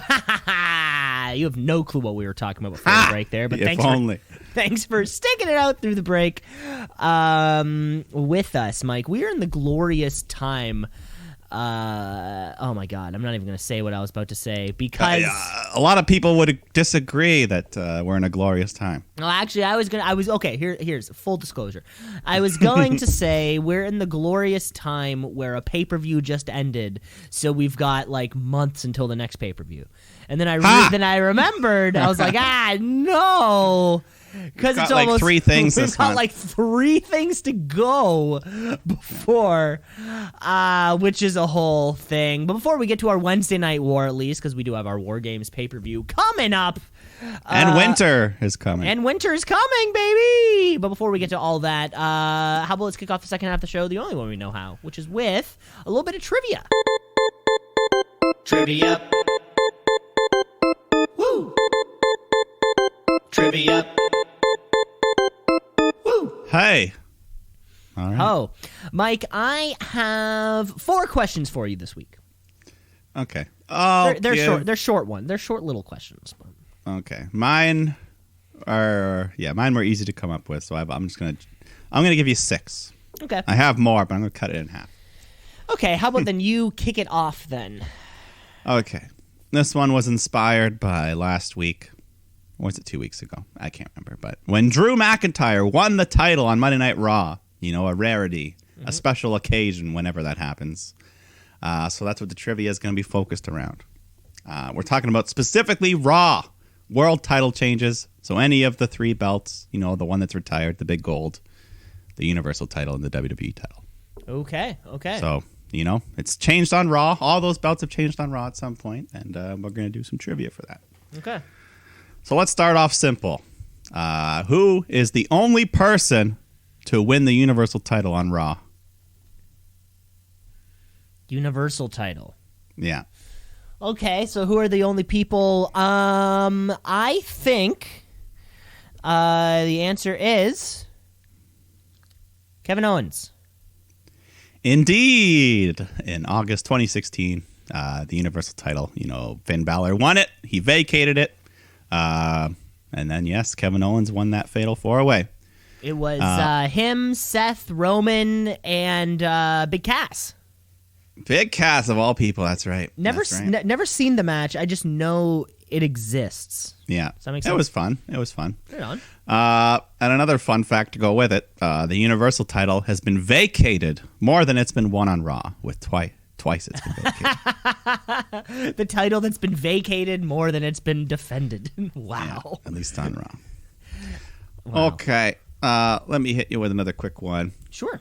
That one was maybe too easy. This one's going back in time. This might be hard. Back in time. We're going back to February of 1997 when this person was the first ever person to win a world title on Monday Night Raw. 1997. Yeah, so that's, Fuck. Yeah, that's a tough I one. will Okay, say so, this one's tricky. This one's tricky. Okay, in so- general, it's tricky. Because you may not Okay. even know this guy was champion very much. Or certainly if somebody won the WWE. So what was the championship? Can you repeat which one? So the world, the Gold Eagle, the Winged Eagle. the WWE championship. Yeah, 1997, February time. Okay, I've given you some vague clues that it might not be a huge name. So Okay, so I think about guys like I think about Mankind Rock when I'm thinking late 90s title changes. I'm probably going to put Stone Cold in there somewhere.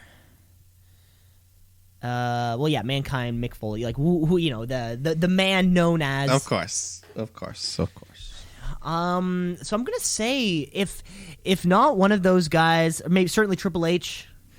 So I'm gonna say if it wasn't one of those guys winning it, one of those guys would have been involved in the match in some capacity, like had lost it in the match. Mm-hmm. I'm gonna go out there and say it was Mankind, Mick Foley, the man. No, it was not. I mean, that's too he bad. was, yeah. I'm He in was certainly. I'm in the ballpark, kind of. Yeah, he was in the mix. All those guys were kind of in the mix, but no, the man we were looking for was Psycho Sid. Psycho Sid. Believe it or not, I know I tried to tell you it was gonna be vague, but that's pretty vague. He was I think he lost it to the Undertaker like a month later at WrestleMania. So wait, so Psycho Sid lost or won the championship on Monday Night Raw? On Raw, it was vacated, of course. I think Shawn Michaels vacated it, and then they determined a winner on Raw. It was like Sid, Steve Austin, Bret Hart, or some other people in the match, and Psycho Sid, of all people, won the belt. Had a brief run, and then lost it to Taker. I think he's a 2-time champ, but he wasn't that good. Interesting. He was okay. Interesting. Okay, well there you have it. Hot to There you have throw. it. A couple good ones. Hit me up. Hit me with your burp, burp. Mike, I have a couple quick ones for you here. We're gonna be naming some old tag teams. But, Okay. maybe not names that we're kind of familiar with. Sometimes people can only pair up for a little bit amount of time, and maybe it's only in like a little bit amount of branding that they're sort of there for. Now this is trivia for you. These are like things that I had to look up, and I had no fucking clue who these people were. But we're gonna kick this one off. The tag team known as the Brain Busters. Who was in it? I know the name. I feel like it's like late 80s, early 90s, and I feel like it's like big names we know, like a guy like Arn Anderson. The Brain Busters. The Brain Busters. Brain Busters. Yeah. don't know. I feel Arn Anderson type of guy. I'm leaning on that type of thing. The Brain Busters. Yeah.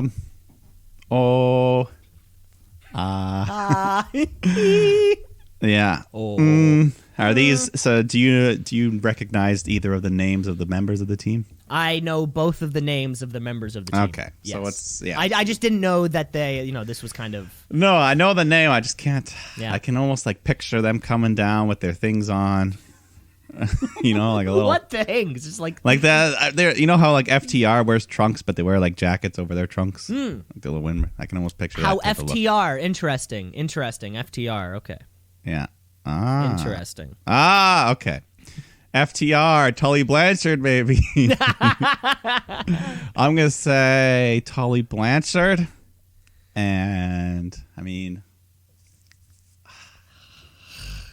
I was saying Arn Anderson earlier. You're right there, Mike. You're right there. You're in the ballpark. You're swinging. So maybe we're- Tully we're and hitting Ole a- Anderson? What's your? Yeah, give me a final. What you got? Tully and Ole. Tully and Ole. No, Mike. It was Tully and Arn. It was Arn the whole time. Well, you tried to trick me. You Regis Philbin'd me. I tried to kind of get you in the right direction. I guess I'm not good at leading. I was you saying on. Arn all along. I know, but then I got you to say Tully, and then I was like, great. Now well, anyways, but, I would have gone with that. That's exactly right, Mike. Brainbusters was, I guess, like a side team name of Tully and Arn. Yeah. I don't know if it was WCW, NWA, or I don't know. Who knows? Okay, I'll give you another one here. Perfect. So we're talking about Raw title changes, the big world titles. So this man, he lost his first and only reign with the WWF Championship 24 hours after he won it. He lost it to Stone Cold on Monday Night Raw in June of 1998. Fuck. 98, another old one. Shit. Okay, yeah. So who held the title? 98. I'm still thinking those same kind of players. Yeah. This one, I know that you know. I know that you know the answer. I know the person in which the answer is for. Yeah, and I know that you know like how that person won their belt and now they're losing it the next night. 24 hours later to Stone Cold on Monday Night Raw. Right. Yeah, this is definitely one of those stories I remember from before or something, and it's somebody like fuck. Yeah, it's he lost it. Yeah, so it would have been big win at the pay-per-view on Sunday. And then big loss on the Monday. Oh my god! And I'm still thinking the same players. He lost it to Stone Cold. So they lost, to Stone Cold. Like somebody had Yeah. it for one day and then lost it to Stone Cold. So he probably beat Stone Cold the night before. Fuck. Like late 90s. I can't think of shit. Yeah, these ones are tough because I know all the stories, but can't quite put the faces to the names. But losing to Stone Cold, I only think of I think I don't think Vince. I know Vince. I don't think it's a Vince McMahon thing. Yeah, fuck. This one's tough. I can't picture The Rock and Stone Cold yet, or Mankind Stone Cold yet. I don't really know who I picture Stone Cold hanging around right now. Fuck. You know what? I'm probably not gonna have the right answer, but I'm gonna say it's somebody in the time. I'm gonna say it was Shawn Michaels. It was Kane. Kane. You'll recall the first blood match. Oh, the king of the ring. Yes, the First same blood night as match, the Hell in a same Cell. night as Hell in the Cell. Which, by the way, if you're looking strategies on a first blood match and you could choose to wear trunks or a full bodysuit, kids at home, pick the full bodysuit every time. Hell yeah! So Even if you he won bleed, it. they can't really tell. I was so upset though because I was such a big Kane fan. So he won the title. I'm like, yeah, my guy. And then the next night he loses it. And I'm like, fuck. And you're like, no, my guy. And that was the only time he ever held that belt. So I'm like, God damn it. Damn. I hated Stone Cold with a passion. He beat all my favorite guys. And then when did you turn around? Basically, after he retired, I'm like, he was pretty good. Yeah. After he retired. Yeah. Well, only wish but no, he was like Roman Reigns back then. I hated him. Or the overbooking. He was the Superman booking. He was your Roman. Yeah, back then. Wow. But I was. Everyone else loved him though. So.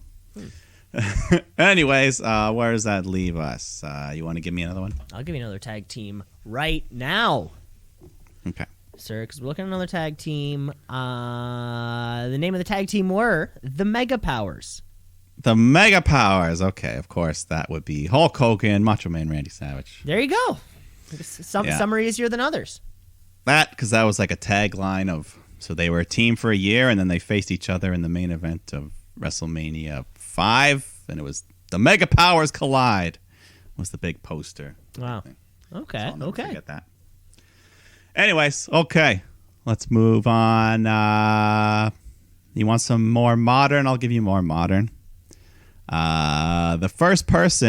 was the first person to ever cash in Money in the Bank on Raw? Win the title. First person to cash in. That's a good one. Yes. Because that's a sneaky move. Yeah. The first ever on Raw. First ever on Raw. You know what? Sneaky cashers. What did you give me a year or no? I didn't give you the year, but it was okay. That's fine. first ever. They won the WWE title, and I'm specifying WWE title, so you know. Okay, yeah, I can kind of Not the big gold. The I one can that's still certainly put a timestamp on it too. You know, it's after it's after 2002 yeah. or whatever. So you know, it's not like Mankind's not doing it. Yeah. I'm just going to go with someone who is sneaky, and I can't picture how they won it, but I knew that they held it, and I can't picture how they would have won it. So maybe it's just right up their alley. I'm going to go with The Miz. He's going with The Miz, and he's got the right answer. No shit, Mike. Yeah. The Miz, that's right. One of 3 people to cash in on Raw successfully.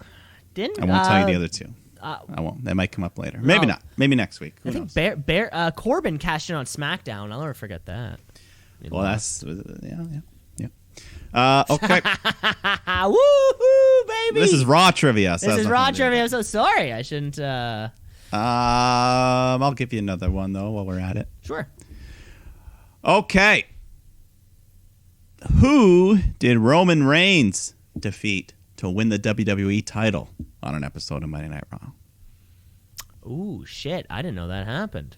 Ah. Oh, okay. So, on an episode of Monday Night Raw, Roman Reigns... It was the last time it happened before the Drew McIntyre win, so it was 2015, I think. Oh, seriously? No shit. Okay, so that was Yeah. a long time ago. 5-year God. gap for Raw. Yeah. SmackDown had some.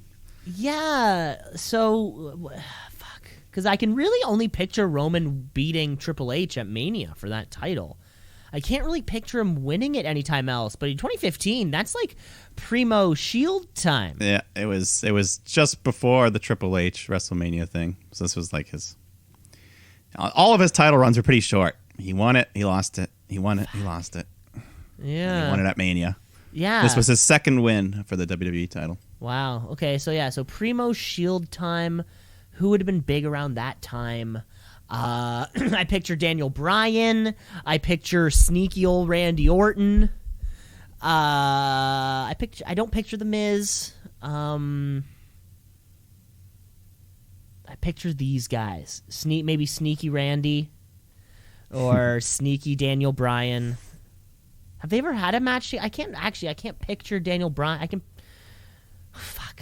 I want to say sneaky. I'm gonna say the Rand Man. It was not the Rand Man. Fuck. It was Sheamus. Sheamus. Who briefly he won Money in the Bank that year. He cashed in and won, and then he lost it like a month later to Roman on an episode of Raw. It was very random. It was surprising, but it happened. Shit. Yeah. Okay. Okay. Okay. Next. Next one.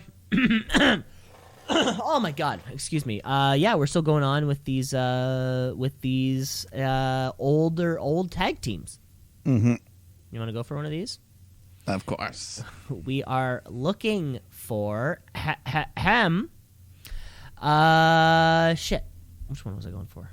See, now I'm worried. Now I'm worried you're gonna get all those. You got that other one way too easily. We are gonna go with here the Real Americans. The Real Americans, not the Un-Americans. The Real Americans makes me think of Hulk Hogan, of course. It was in the song. Yeah. And I know he tag teamed with... No, wait, that wouldn't make sense. I was going to say he teamed with Edge, but Edge is Canadian, so that would be weird. He's not a real American at all. But then again, Jack Swagger had a whole American... Real American, We the People. There's been a lot of American gimmicks. A lot of American gimmicks. The Real Americans, you said. I did. The Real Americans. I know the name, but yeah, there's been so many American things. You know, of course, Kurt Angle's very American. You had American Alpha. Wow, they do love America over there. Yeah. Is there any sort of time frame we're working with here? Time frame, I'm going to say, God. I know both of these people also. Does that count? Okay. Does that count? That counts as something. The Real Americans. See, I feel like it was around the time of like WWF, WCW invasion shit. Americans getting heat. America's just getting heat. Heat. The Real Americans.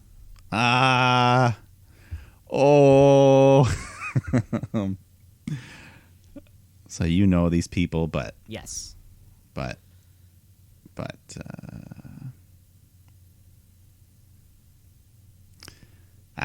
I'll just go with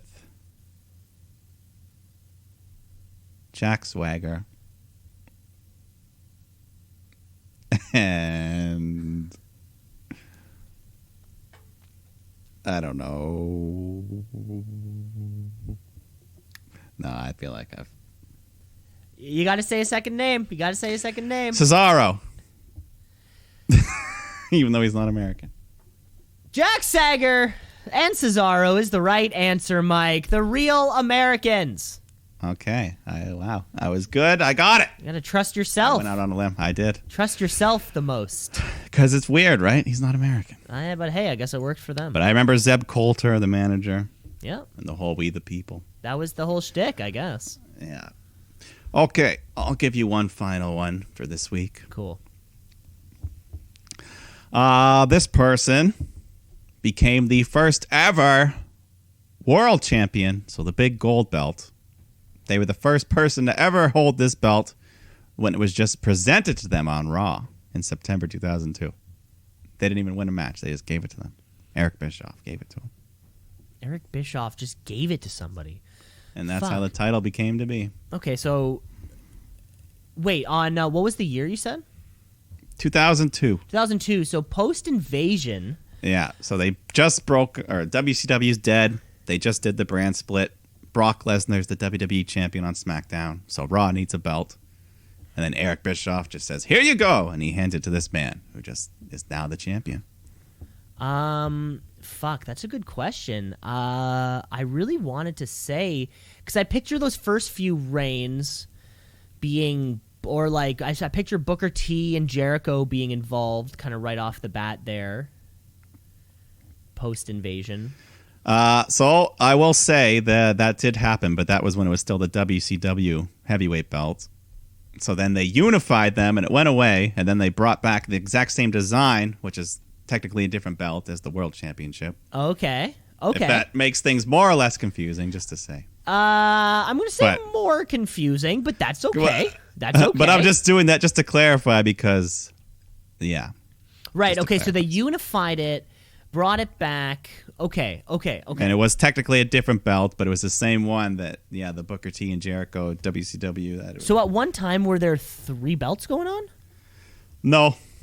They did the invasion. They had the two. Okay. And then they unified them. And then they brought in this other one. And then Bischoff Night of was like, there you go, bud. Giving it to somebody. Okay, so I guess take my mind away from Booker T then. And who kind of I picture Chris Benoit holding that belt early on. I picture Triple H with it. I picture who would have been best to like fucking run a story. I picture Goldberg with it also. I think out of all those names, I'm gonna have to go. I think I'm gonna say Triple H because he would have been sucking up to Vince at the time. Give it to him. Yeah, Triple H. Triple H. Final answer. Triple H is the man we are looking for. Yes. No way. A very heel move. I remember at the time I hated it. I was like, what the fuck? You just made this man world champion just like that? Fuck. Not even a match. It was very WCW thing to do, so of course Eric Bischoff did it. But hey, that's it. That's my trivia. That's your trivia, Mike. I have one more question for you if you want to crush it. I do. You do. This last one here for you is a tag team known as the Hollywood Blondes. Okay, I know the team, and I'm pretty sure one of them is Stunning Steve Austin before he was Stone Cold. Stunning, baby. Stunning Steve Austin. He had hair. He was blonde. It was gorgeous. I'm pretty sure this is the team I'm thinking of. But who was his partner? I think it might have been Brian Pillman. So that's what I'm going to go with. Steve Austin, Brian Pillman. Steve Austin, Brian Pillman, final answer. Lock it in. You got it, baby. Woo. The Hollywood Blondes. The old WCW team. Thought I'd throw one in there to spook you. No, yeah, I like it. It's always fun to test your knowledge. And we all learn a little bit as we go. And there you have it. That was a great round of trivia. Of course. Always. Well, I think it's time. Let's kick right in to let's kick into some Dynamite. AEW. All Elite. They coming for you, Vince. Better watch out. It's too sweet. This weekend. Let's kick up some Dynamite first, of course. We have big shows on both brands coming up. Of course, Winter's Coming, War Games. A lot of big things are happening, Mike. So let's just kick off the show because we actually just kick off with a match between Adam Hangman Page and being the Elite Champion, John Silver. Of course, this is an unlicensed it's not a BTE title match, Mike, but I think before we do start talking about AEW, I am owed to you our weekly Being the Elite wrap up. How does that sound? So, right off the bat, Matt Hardy is taking credit for everything that's ever happened in professional wrestling. It's just a little funny bit he's got going on now. Like the Young Bucks, they think they're talking to Penta, and then it's actually Matt Hardy in a mask, and he's like, "Did you know that I made up No Fear?" And then he's talking to Top Flight, and he's like, "Guys, did you know that me and my brothers paved the way for brothers doing tag team wrestling?" He's taking credit for everything that's happened, and he talks a little bit to it later on the actual show, but we do have to update because John Silver came out on BTE to say to us, "Hey, this is the most prestigious championship in all of professional wrestling," and he's not just gonna sit here and take on any Tom, Dick, or Harry who wants a title shot. No, you have to earn it. So this week on BTE, we had the first ever number one contendership match for the most elusive title. However, this was not your traditional number one contendership match, as you might think. No, Mike, this was a hottest chip in the world eating contest. To see whoever can eat the chip and go the longest without consumption of water, milk, or any other aids. Whoever can go the longest will be the number one contender. The chip we're talking about is the Carolina Reaper chip. It's something to sell in the States. I've seen it's a them. chip that's so hot it comes in a little like Crazy Bones coffin. I've seen people do little things online. And there's only one chip per package. That's too. It's too much. Even one chip's too much. Apparently, it's too much. So here's our lineup we have here at the table. Aaron Solo, who I think is a dark guy. He is there unrepresented. Also, we have Ricky Starks representing Team Taz. Behind him in his corner, he had Brian Cage. Trent is there. Of course, he wants this number one. He wants this belt back. He's being represented by Orange Cassidy. Even Luchasaurus is there with Jungle Boy behind him. And Super Panda with Chucky T and his tailor, Chucky T, saying mainly because Cassidy's going with Trent, so Chuck had to do something. So yeah, let's just kick right into the action. All the men eat the chip, and behind the camera is all sorts of is the top tier of AEW talent. We're talking Sonny Kiss. We're talking Anna Jay back there cheering on her her Dark Order members.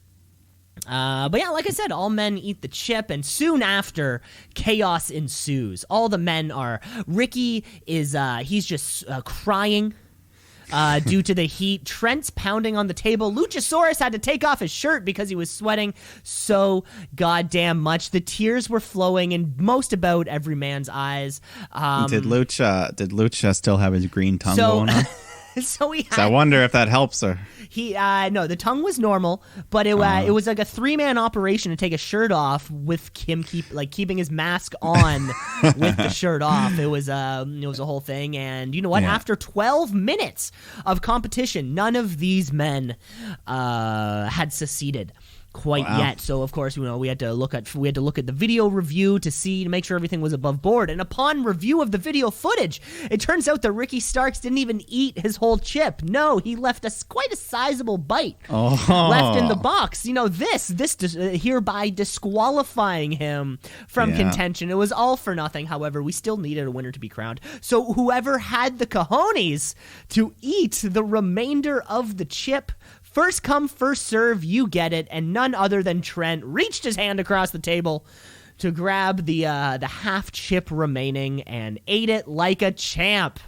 And just like that, Trent will be your number one contender for that elusive BTE championship. Match probably to be determined next week, whatever the heck's happening. But either way, exciting stuff going over there. Yeah, those hot chips. Do you think one chip can fuck up your whole stomach? I don't know. These guys seem to be having a tough time. Well, I mean, eating it's the hard. Well, yeah. I mean, yeah. I don't know. I don't want to get too graphic. But that's your BTE championship update for the week. Let's kick right into the show because, like we said, Adam Hangman Page is taking on John Silver, in just a straight up match. Yeah, fun match. Silver seems to, in the absence of Brody Lee, kind of taken over for Dark Order here. Yep, he's been the leader. Where the fuck is Mr. Brody Lee? Do we know? Is he hurt? Maybe I don't know. know. Anyways, this match was fun. Just hard hitting. Both men's chests were raw from the yeah. But eventually, Hangman hits the buckshot lariat, gets the win. But afterwards, the Dark Order, they all get in the ring, and Evil Uno's on the mic talking to Hangman and says, "Hey, we're not here to jump you. I look at you, I see a great performer who tried to escape the cult of the elite. And I know you've got a lot on your mind, and you don't have many people to rely on, but my friends and I are here for you." Ooh, I like it. That would be a big signing if it happens. And John Silver crushing it in the online sphere, but we've seen him 2 times now, maybe on Dynamite. He sort of seems to be a show stealer whenever he does get the opportunity to shine. Yeah, he's a funny guy. He's doing that whole flexing gimmick all the time. And was I telling you about the John Silver Brian Cage match last week, or was I just thinking I was telling you about it? I'm not. Maybe I didn't. It's I found 12 minutes of this match. I think it was the whole thing. It was John Silver and Brian Cage taking on each other in PWG. And they do the big small guy gimmick thing, and then there's a bit where Brian Cage just goes off, gives him the drill claw, gives him all sorts of big guy maneuvers, and then John Silver turns it around and does the exact same sequence on Brian Cage with the fucking drill claw and this, that, the other, massive suplexes. And But since he's like a foot shorter, you're like, he's like oh, a foot shorter, but pound for pound, he's got to be one of the strongest guys in the fucking company. John Silver is, sort of climbing up, for me personally, climbing up the shooties rank of sort of breakout star of the future. yeah. I mean, time's running out. The shooties themselves are probably a few short weeks away. A few short weeks away, and we've added 6 categories this year. Yeah. So well, we'll finalize that when we get to it, just so we can make sure I've been keeping score.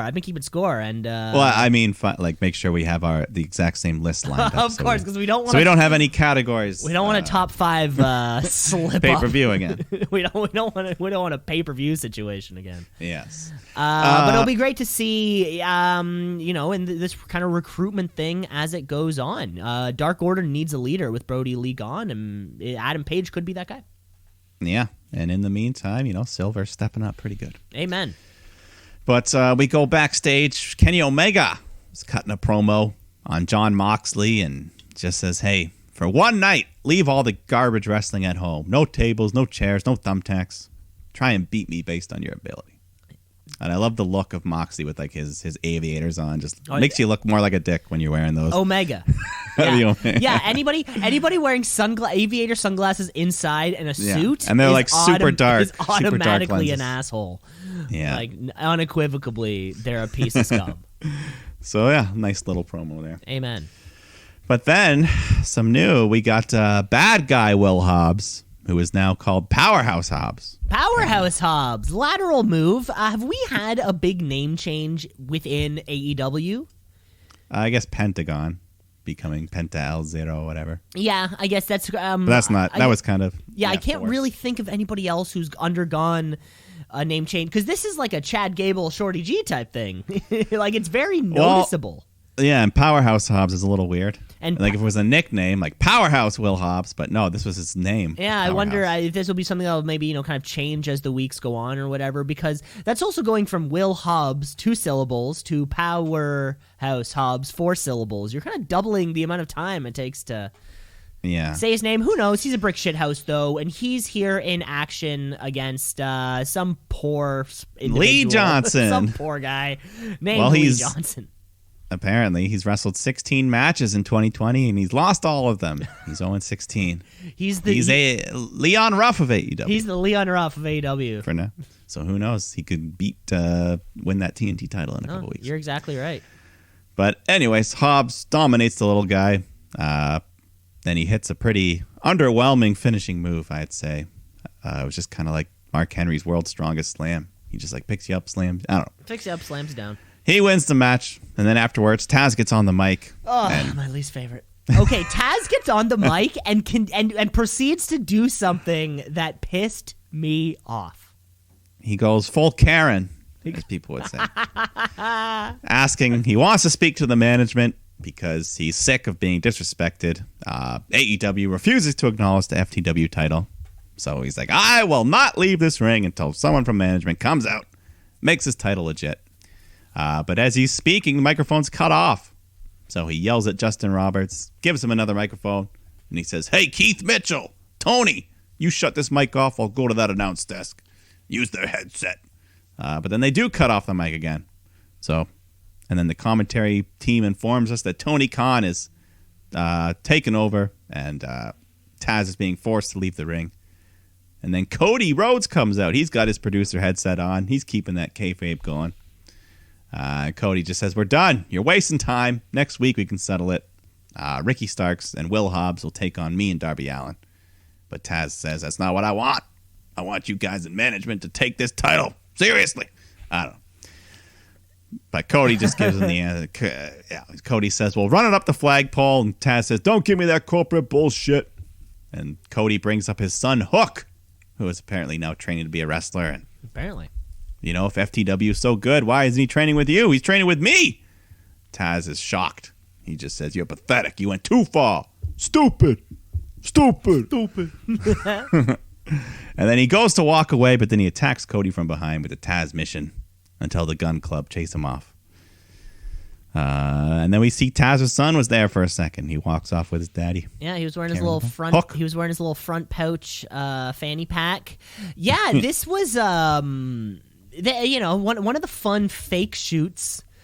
Kind of always fun when you bring in the friends and the family and stuff. My only problem was this, sort of what's been happening right here. Darby Allin had no say in this matter.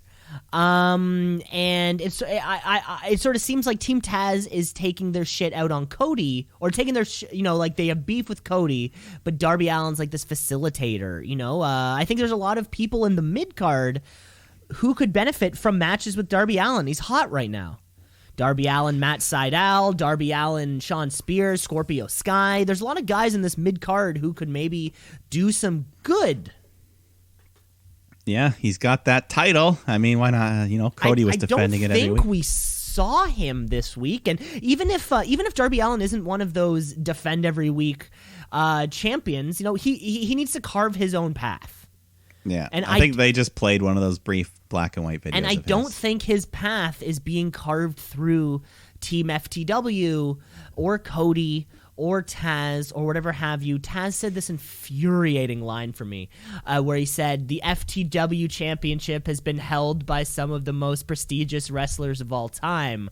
Mike, can you name to me the 3 champions ever of the FTW championship? Of course, Taz and Brian Cage. Yeah. The obvious 2. The other is going to be an ECW guy. Named So 5, 4, 3, either RVD or Rhino. 2, 1. Let's go with Rhino. Sabu. That was right. Sabu. That was right. And then, of course, it was retired for 20 years and then brought back arbitrarily. That means it's one of the most prestigious. It's been held by some of the most prestigious people of all time. Yeah, that's right. I think just Taz. I just don't want Darby involved. I think that's what it is right now for me. I want him to. I want him to shine on his own. Fucking Darby Jungle Boy. Fucking yeah.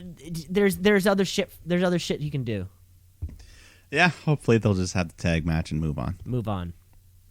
But then, speaking of tag match, we got Top Flight taking on TH2. Fun little match. Top Flight, they got signed apparently after that match they had with the Young Bucks. So they must like of them. course, and if it wasn't for guys like Matt Hardy paving the way for brothers and tag team wrestling, who knows? Who knows? Are they brothers? They're Top Flight of brothers? Yeah, Good. yeah. Darius and Dante Martin are their names. There you go. They look good. They get a couple near falls, but eventually, and Helico does this really cool twisting leg lock move, the Nevada Death Roll, I think he called it. These guys are cool. They're good. They're good. They just don't, use them a whole lot. I've seen, if you want to do yourself the favor, it's Jack Evans highlights from Lucha Underground. Oh, boy. This guy can move. Yeah, Lucha Underground was pretty wild. And this guy fit, this little skinny, scrawny guy fit right in. But yeah, Hybrid 2 get the win. Yeah, I like that finisher, that submission, and they don't let up, and Helico refuses to break the hold, and right after that, the Young Bucks hit the ring to kind of make the save, chasing the Hybrid 2 off. Mm-hmm. So it's kind of 2 weeks in a row they've been messing with them. So I guess that's your maybe they could do that. Winter's coming and fight for the tag. Yeah, I don't think that, Bucks FTR 2 has to wait. Yeah, I think there's more there. Because that rematch is going to be huge. Mm-hmm. So yeah, let's sit on it for a little bit, maybe. Yeah, that's fine with me. Or it could be one of these other teams because we got SCU taking on Jericho and Hager, and of course MJF, Wardlow, full members now. They're all out there with the Inner Circle, and getting involved whenever they can. They're interfering behind the ref's back. SCU, they try to overcome, but the numbers are just too much. MJF nails Christopher Daniels with the diamond ring, and Jericho follows with the Judas effect, and that gets him the win for him and Hager. Yeah, that diamond ring, still the one of the toughest pieces of jewelry on the planet. Well, speaking of, we find out that we are getting a new Dynamite Diamond ring next week. That's right. Winter is coming. We're having the Battle Royal. It's more than a dozen this time. But now, do we think it's for the exact same piece of jewelry, or a new diamond ring will be given out, therefore making 2 diamond rings? Well, I know MJF's in the match. But I'm MJF hoping, and Wardlow are in the match.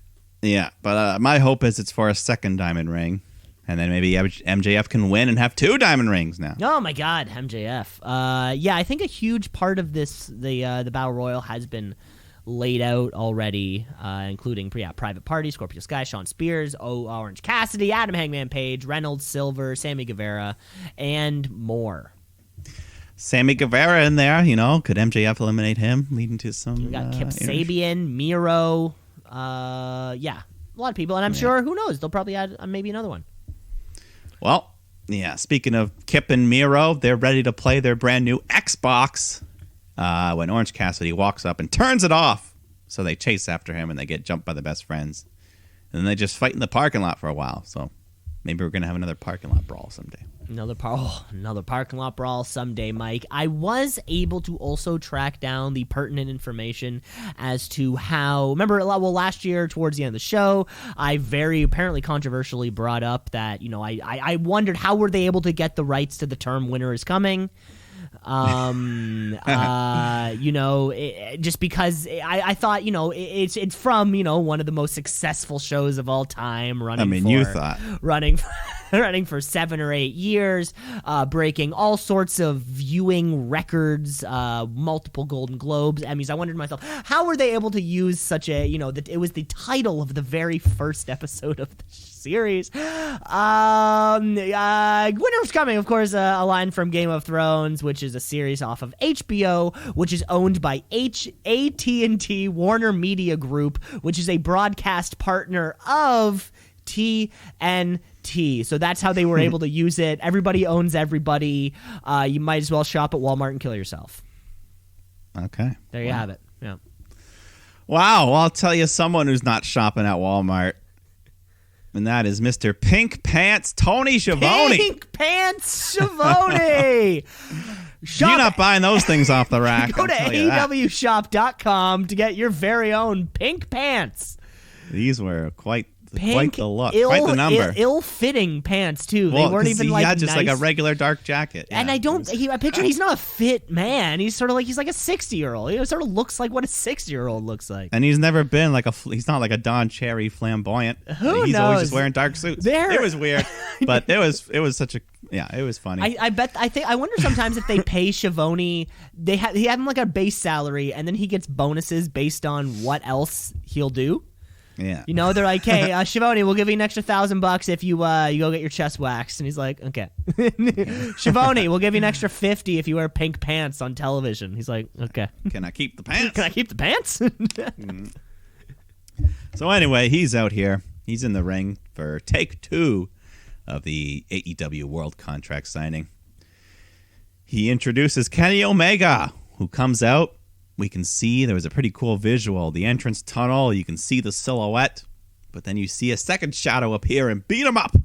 And of course, it's Jon Moxley. He throws Kenny through the screen, beats him all around the ring, and then hits a paradigm shift right onto the championship belt. God, Kenny Omega takes that move so well. Oh yeah, he gets good height, good lift. But then Mox jumps on the mic for a quick little promo. Final promo leading into their match next week, and then he signs the contract. So we're good to go. That was it. Jon Moxley, certainly since he's returned as Jon Moxley, has been given the opportunities to be putting on some of the best promos, kind of in the world, and I think this promo was one of his best, certainly in AEW. I love like the one-liners that he breaks out to hammer home significance of what he's saying or whatever. It's crazy, and Kenny Omega's exactly right. It's you beat me in this sort of unsanctioned what the hell is this kind of thing. No more tricks. You versus me, and Kenny Omega's got a point. You can for years Kenny Omega being considered this best bout machine, and now suddenly Jon Moxley's at the top of the game. Well, let's put your money where your mouth is next week, Kenny. Is this Kenny Omega's time? I'd give it to him. I'd give it to him. It's been a while. I'd give it to him. Yeah, John Moxley's been the championship. Been a while. John Moxley's been champion for this entire time. Pretty much the whole COVID era. The whole plus COVID, an extra month. The whole COVID era. He wins it at Revolution in probably February, and then he's been the best champion on the planet. Maybe. Oh, yours is Bailey. I get you. No. No? Who are you going with? I said maybe. Okay, who are you going with then? He's the best champion AEW. I'll give him that. Okay, then who are you going with? Well, I don't know. I didn't say anything. Okay, well, maybe that's Sasha, maybe what I was Roman. asking. Okay, that's why I'm asking. Well, maybe I'm not telling. Maybe shooties are coming up, and that could all be something. Okay. Maybe that could be something. Best champion. The best champion, not not best wrestler, best champion. Okay, that's not bad. We'll write it down. We'll keep it in. We'll see. The person who's not going to win it, though, I'm telling you right now, Hikaru Shida. She's burn. Sorry. Take that, Hikaru Shida. Sorry, girl, but she's defending the AEW Women's title here, at least against Anna Jay. My girl. Hey, it's nice. I gotta say, Anna Jay. Every time I see her, she looks better. Apparently, this is only like her 15th match ever. Wow. And she looks good. I like it. She's got her buddy Ty Conti at ringside. And in the middle of the match, she yells at her to give her a chair. She's kind of reluctant, but Anna snatches it anyways. But then referee Rick Knox gets in there.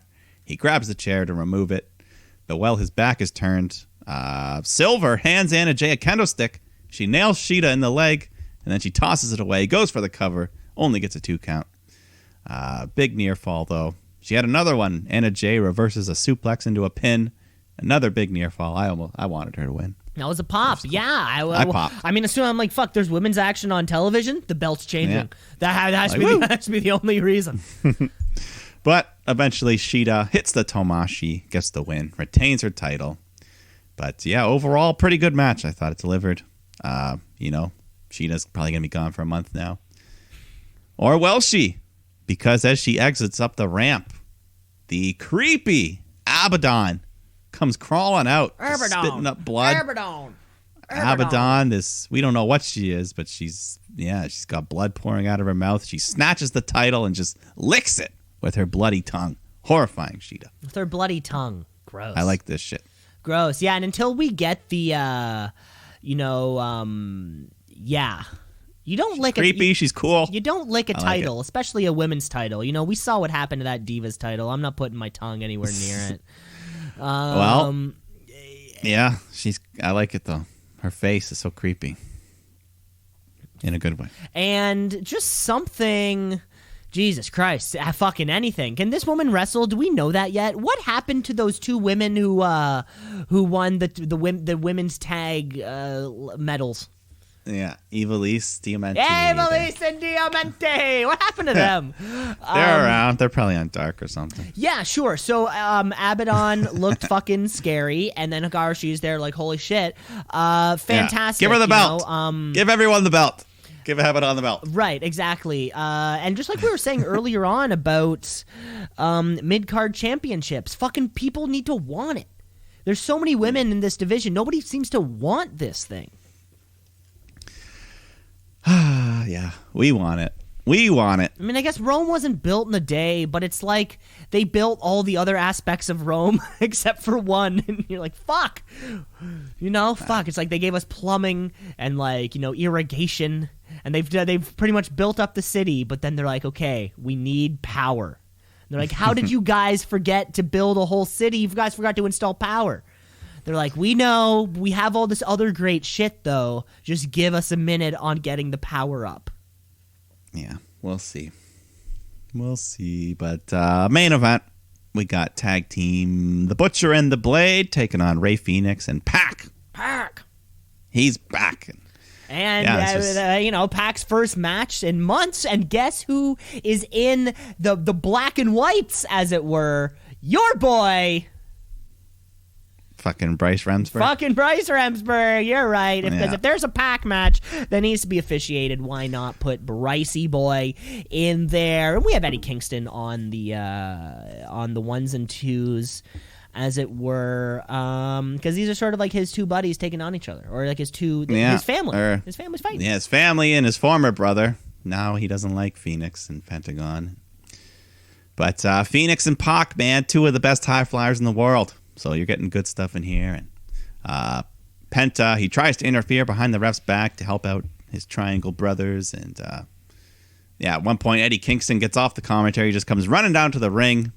He knocks Phoenix off the turnbuckle, which allows Butcher and Blade to hit their cool powerbomb neckbreaker move. And they get a big win, finally. Butcher and Blade get the 3 count. Big win in the main event. Get possibly the biggest win of their careers. And certainly fucking absolutely deserved on AEW. This main event win. They've had now this is what we know can call as a string of good matches. They had that weird cowboy barn buster or whatever the fuck it was called. Everyone bled everywhere. Where everyone was just cut open. They had that fun match. They main evented an episode of Dynamite here again. Bunkhouse. That's what it was. Bunkhouse. That's what it was. But yeah, and getting a victory here was fucking huge, man. I love these guys, and I have the whole time. They've been looking so much better. They've evolved as a team. They belong here. Still doesn't. I don't think we're getting a new Every Time I Die album anytime soon. So Butcher, let's do this for a little while. Yeah. So afterwards, they continued the beat down, and Kingston DDTs Pac right onto a chair multiple times. And Pac just spikes himself right on that chair, like he always does. Like he always does. But then Lance Archer, of all people, comes out to make the save, and he brawls with Butch and Blade and chases them off. And JR asks, how did Archer get himself attached to all this? And I wonder myself. We'll find out. I was also like, that's a good point. But we get the fucking stare down. We get the Kingston. Do we have a death square? Has Archer joined, or is he just death square? We get, yeah. And I think the show kind of rolls off the air with Kingston, and Lance Archer, the stare off or whatever. You know, they're jawing at each other. Jake the Snake is also back. Yeah. If Lance Archer, Eddie Kingston is the match we're getting, fucking let's go. Fucking let's go. That's gonna if that is what's gonna happen, that's gonna be so violently fun. Yeah, I'm down. I guess in the meantime they'll do some sort of tag match with all these guys. Yeah, all these guys are here, and doing their own thing. This is our best non-title. This is our non-title feud right now. Throughout the entire show, kind of, or kind of within the whole organization, really. We've cooled off. We've cooled off on MJF Inner Circle, kind of. Team Taz isn't going for that championship, but Darby Allin's forced to be there, unfortunately. Yeah. Yeah. No, that was it. That was your lead into next week's big show, and. Yeah, we'll have some. Winter is coming, baby. I don't know what happened. Anyways. It'll be fun. It will be fun. Well, let's move across the Wednesday night, right? Because the war keeps going on. Fight forever. Blood in the streets. It's NXT. NXT. But what does it mean? I don't know, but it's good wrestling. So NXT. Watch and see. Gotta tap out a count out of 1, 2, 3. And we have our War Games coming up. It's approaching. It's not this weekend. I believe it's the weekend following. Yeah. The Yes. 7th or whatever it is. For whatever the reason is. But either way, we kick off this week's show with some women's action. Candice LeRae taking on Ember Moon.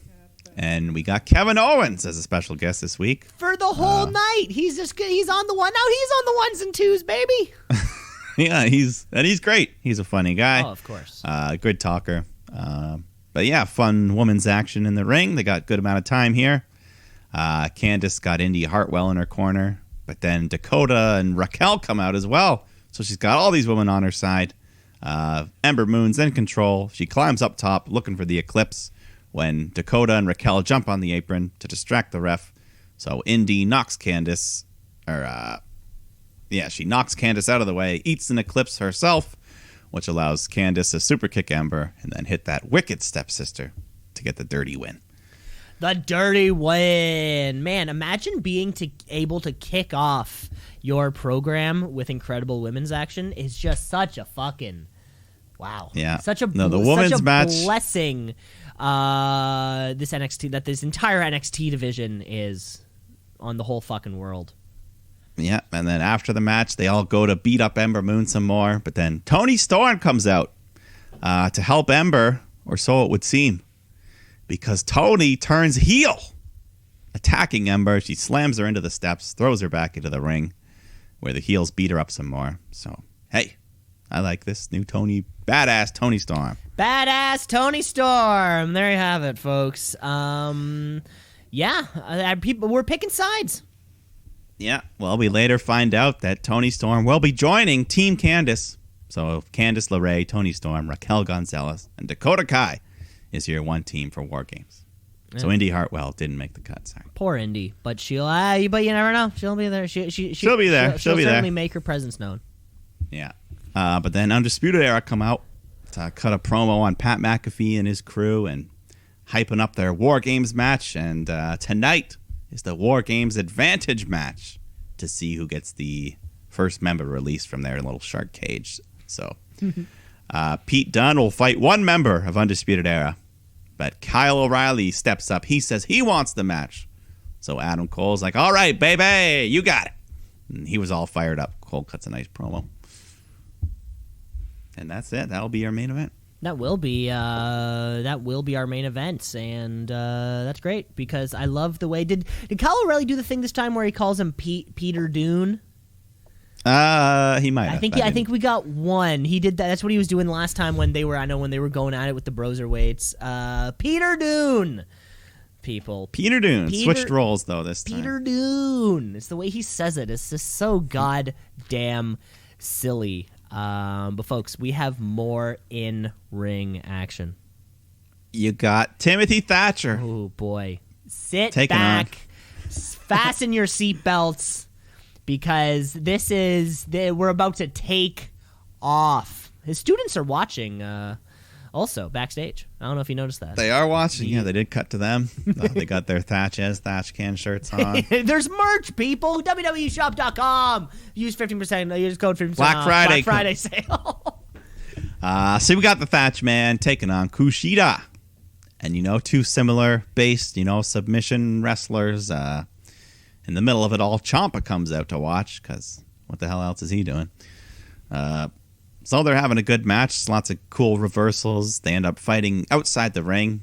Thatcher gets slammed hard to the floor, and he's busted open. He's bleeding from the nose, from the mouth. And then back in the ring, he's slightly distracted by Ciampa, which allows Kushida to lock in that hoverboard lock and get the tap-out victory. So Kushida's roll continues. His hot streak.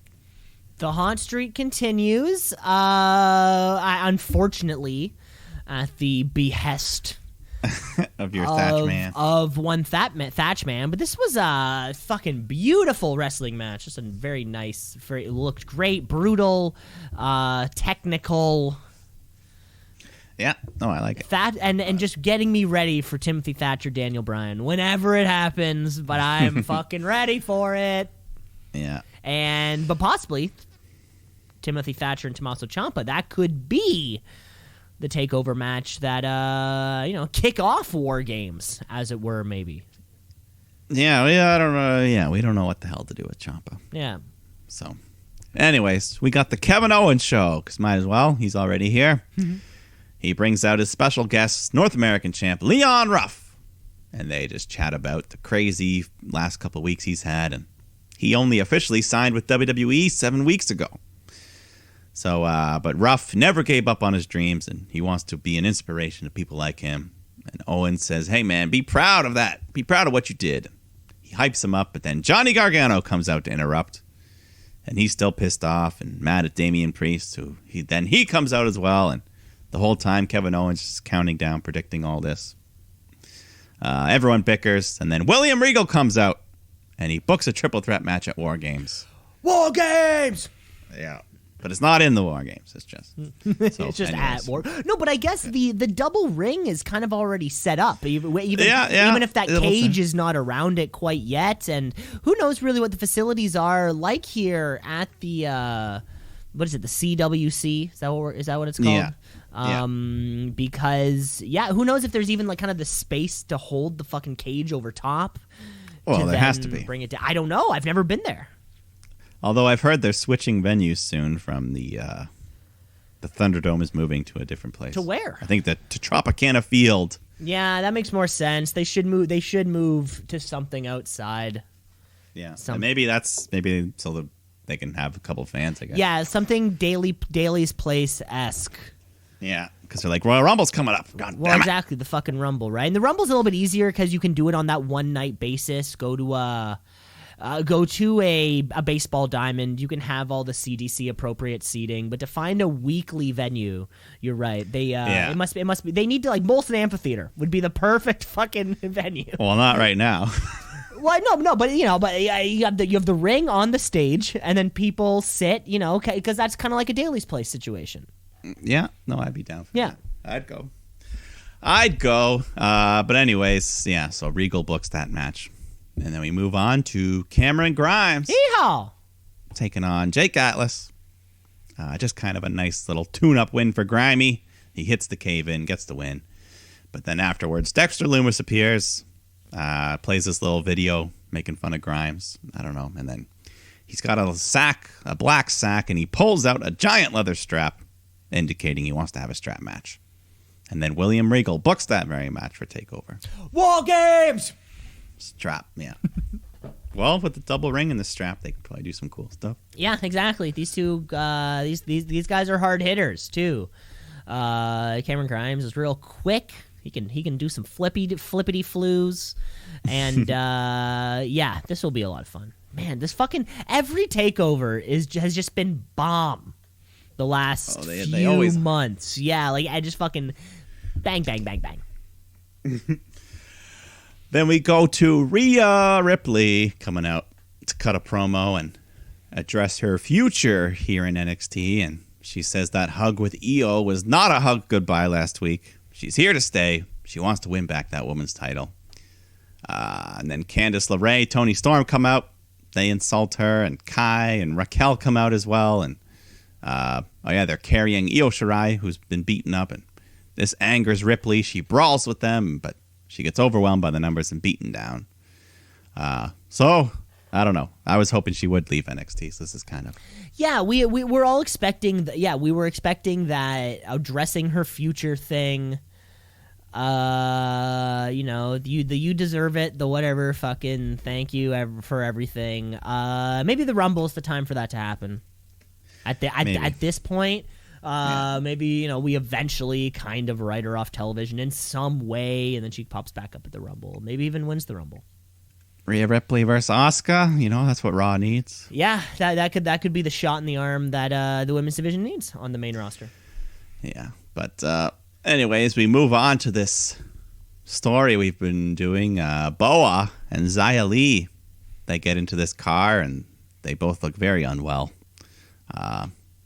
They're driven to this, I don't even know, it was like a storage locker. I don't know what it was. This mysterious place. That Asian man they called Masters standing there, and he takes them into this dark room where there's this mysterious figure in a black hooded robe just sitting there. Dark candles lit. Boa and Xia, they drop to their knees and they ask for forgiveness. And the figure raises one hand. And on close-up, I could tell they had very nice nails. Makes me think it's a woman. They're very nicely done and pedicured. The master, he just marks their two hands and says, "It's time." So the mystery continues. Seemed like a mysterious woman, too. Yeah, I also got that vibe. This is fun. Yeah, I'm on board for now. Xia Li looks so much different with her hair down.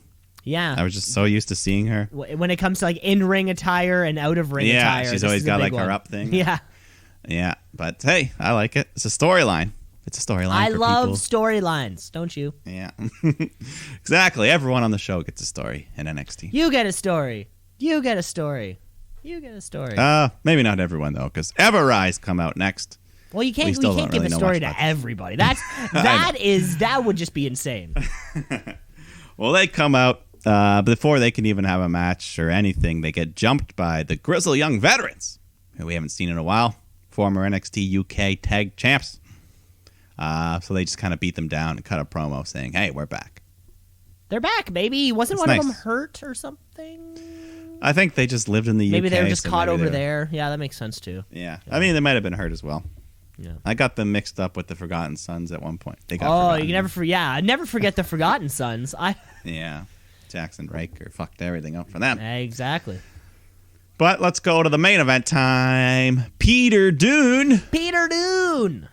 is taking on Kyle O'Reilly in a ladder match, which I don't think they specified earlier. They didn't, but as soon It as just I kinda saw was out there, that, like, oh. as soon as I saw that briefcase hanging there, I was like, wait, unless they're gonna jump up, there's only one Which option. Montez Ford probably Montez could. Ford could probably frog. Oh my god! Imagine that's the That spot. could be a finish one. Oh, boy. Oh book it. boy, book it, Vince. TLC Book tag title match. it. Montez Ford jumps from the top rope, Yeah. grabs it with To the one belt. hand, and then he just drops like AJ did. Remember when AJ Styles fell 25 feet to the ground that one time, and we were like, do it again. Well, this was a fun match. They got to have a nice 15 minutes here at the main event.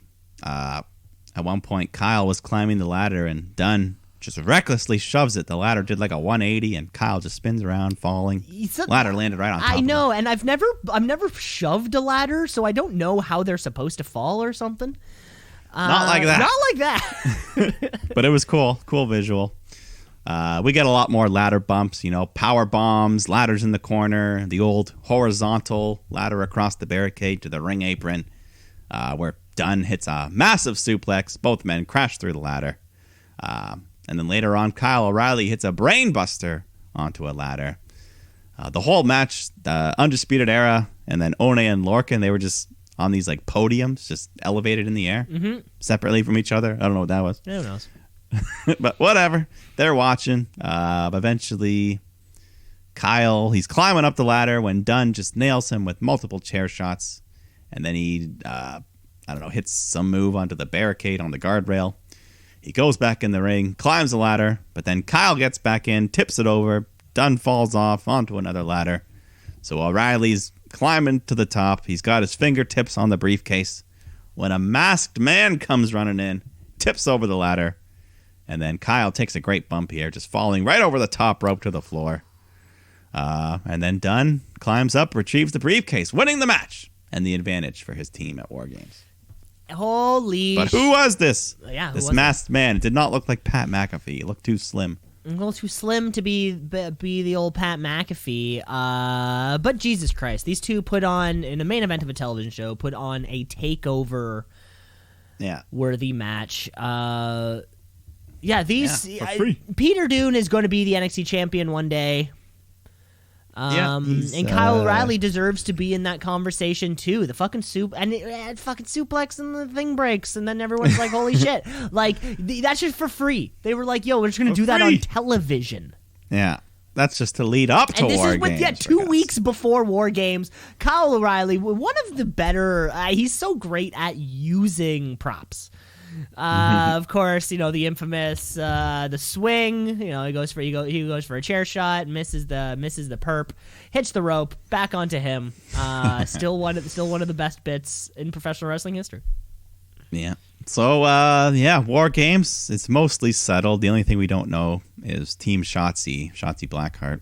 I'm guessing Ember Moon will be on there, and maybe Io Shirai, if she's not defending the title, she'll probably be on that team.